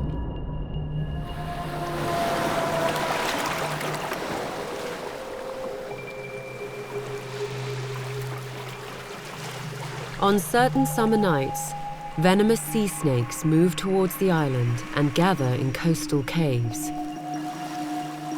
looking for shelter and fresh water to drink.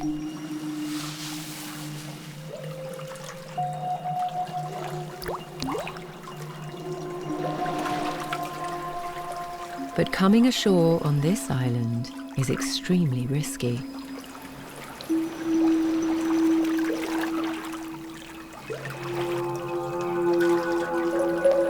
2回3回こうやってその時にカーンだね、見えるんですよ。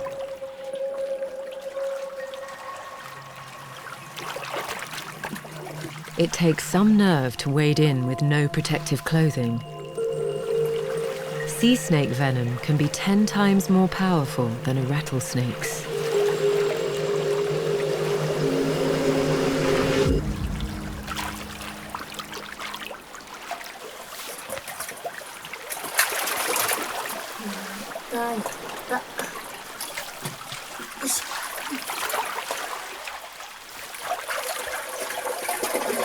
Yoko has been hunting snakes for 40 years. It's a skill that's been passed down the generations here for at least 5 centuries.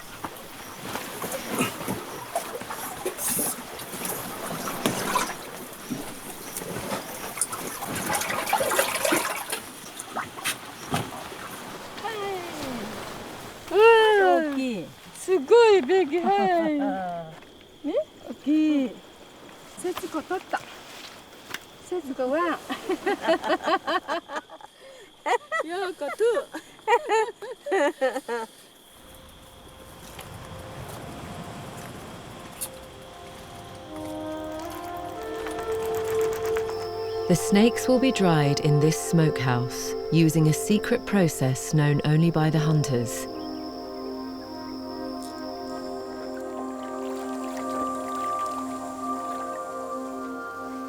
Then they go into a special soup.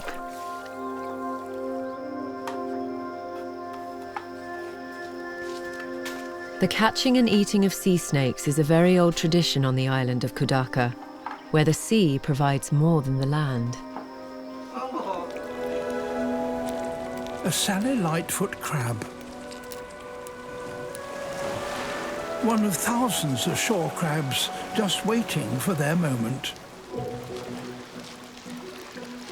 Every day they gather on the tropical shores of Brazil, waiting for the tide to go out.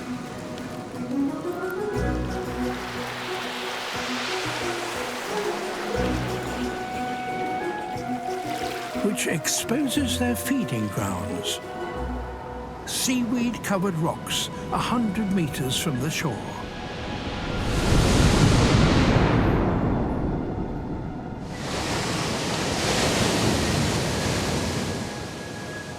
Getting there is a race against the tide.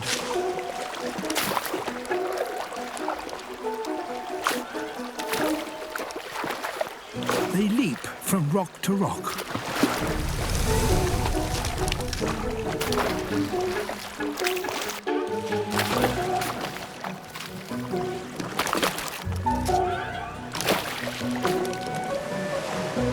These crabs seem to be afraid of the water.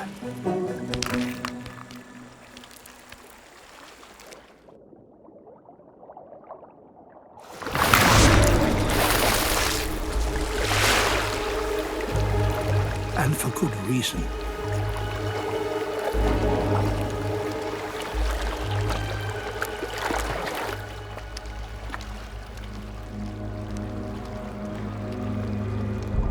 The moray eel. The chain moray is a specialist crab hunter.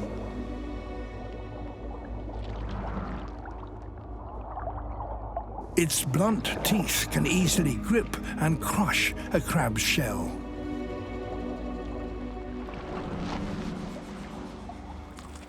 It's the crab's deadliest enemy.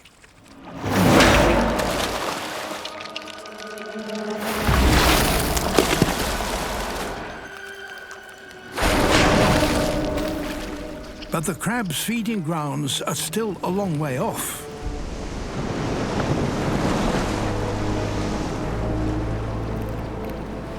They must press on.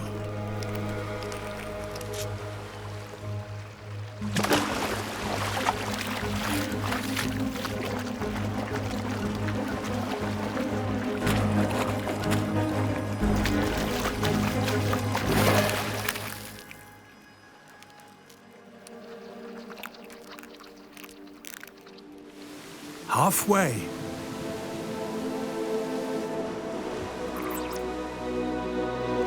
But their enemy has other ideas.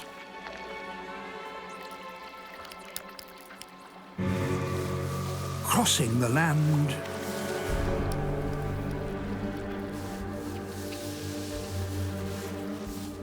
To reset the ambush. To feed, the crabs must keep going.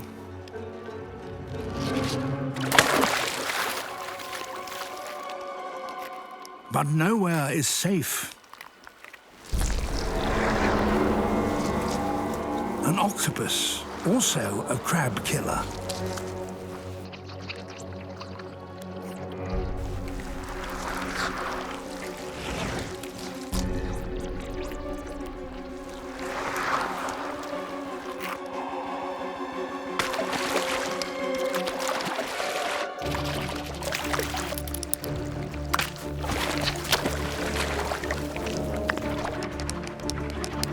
The crabs make a dash for it.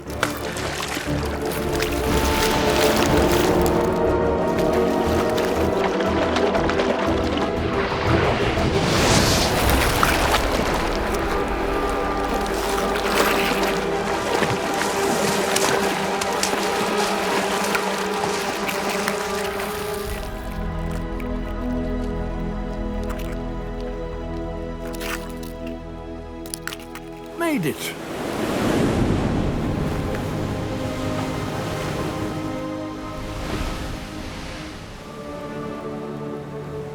Risking life and limb to graze on these seaweed pastures. But in 2 hours' time, when the tide starts to turn, they will have to run the gauntlet all over again.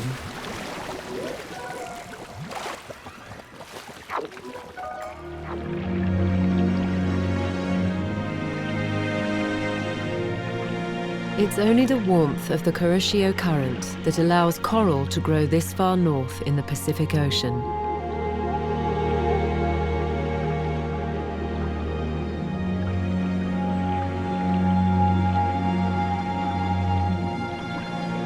The current also brings nutrients from the deep.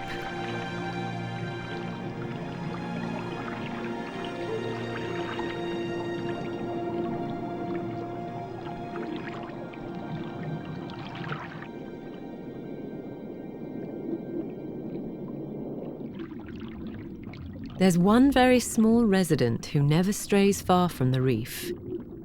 He's a blue streak cleaner wrasse, and he leads a very busy life.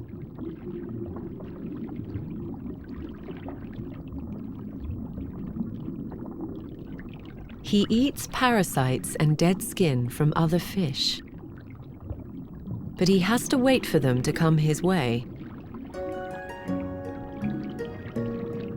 And right now, no one is stopping long enough to give him as much as a nibble.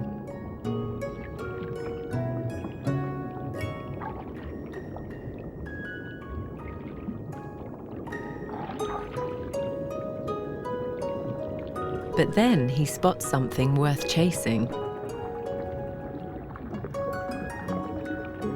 A batfish.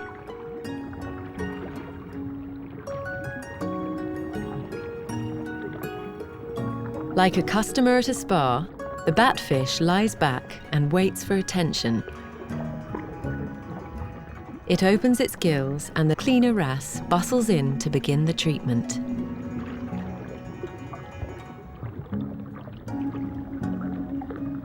The batfish even changes colour, probably to make parasites more visible.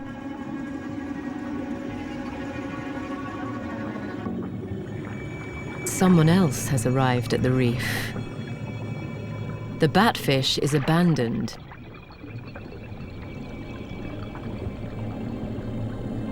There's a visitor from the open ocean that's worth dropping everything for.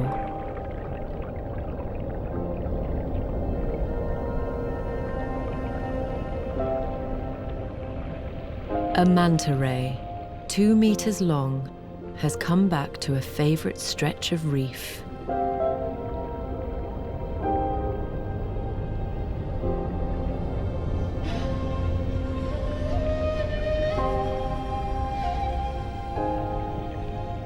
He signals to the manta by flicking his tail. And the giant responds by unfurling itself for cleaning.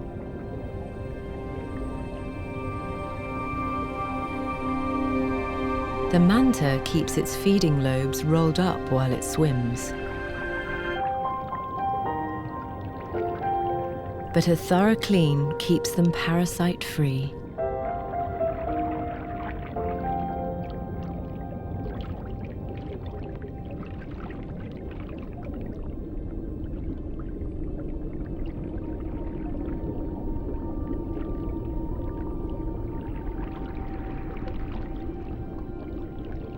This enormous fish would never visit Japan if it wasn't for the warmth that bathes the island chain and the helpful services of this resourceful little wrasse.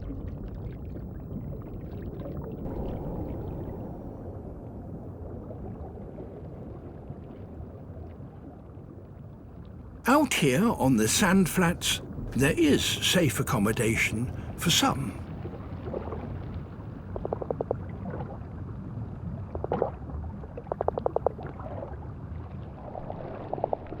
A family of saddleback clownfish have found an excellent home. The tentacles of this carpet anemone can kill, but the clownfish are immune to the poison.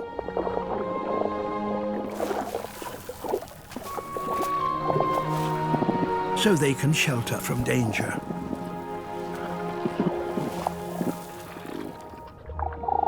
In return, the fish keep the anemone clean of debris.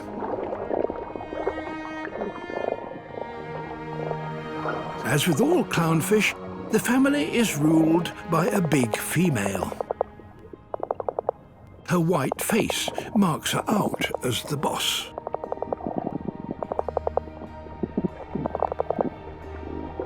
The diminutive male has to prove his worth, so he works tirelessly, removing debris and generally keeping on top of the housework.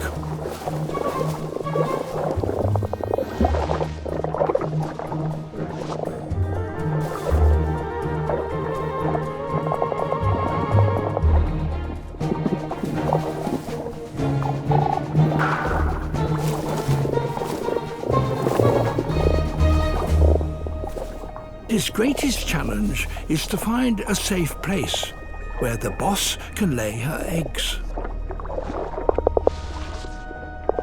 But there's nothing solid here for the female to lay them on.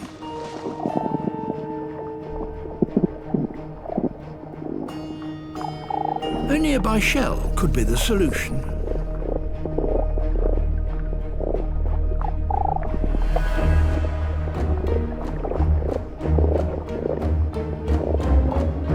If only he can move it to the protection of the anemone.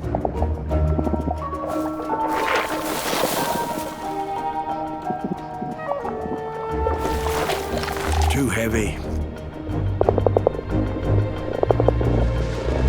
Besides, it has a mind of its own. Hermit crab.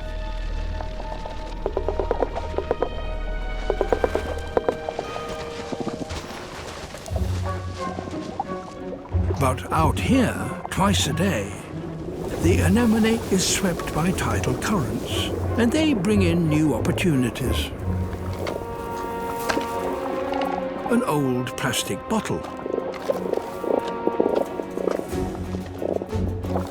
Perhaps this will do.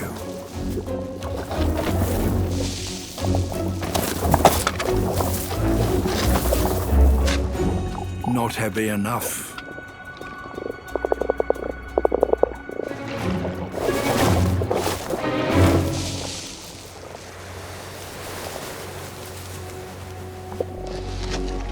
Coconut shell.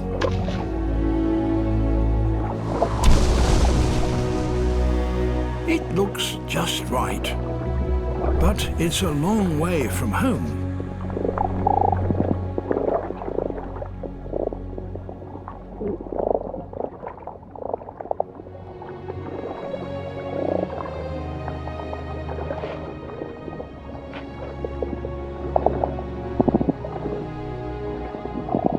And he can't move it by himself.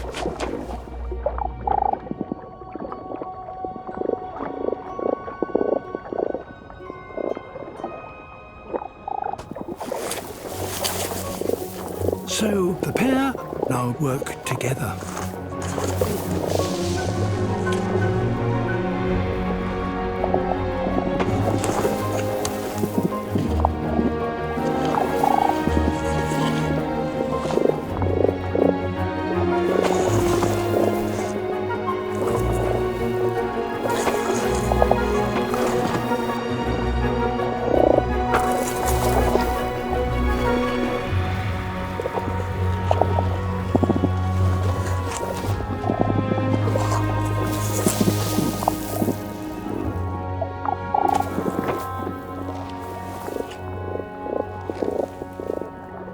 A little adjustment to the anemone's tentacles in order to clear a space for it. And the shell is tucked in.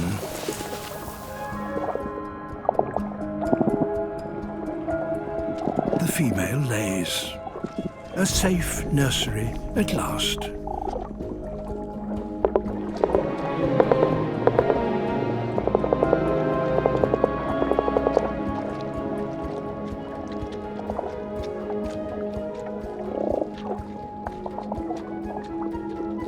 He has proved himself worthy to father her young, and he fertilizes them. Now he will meticulously tend the eggs,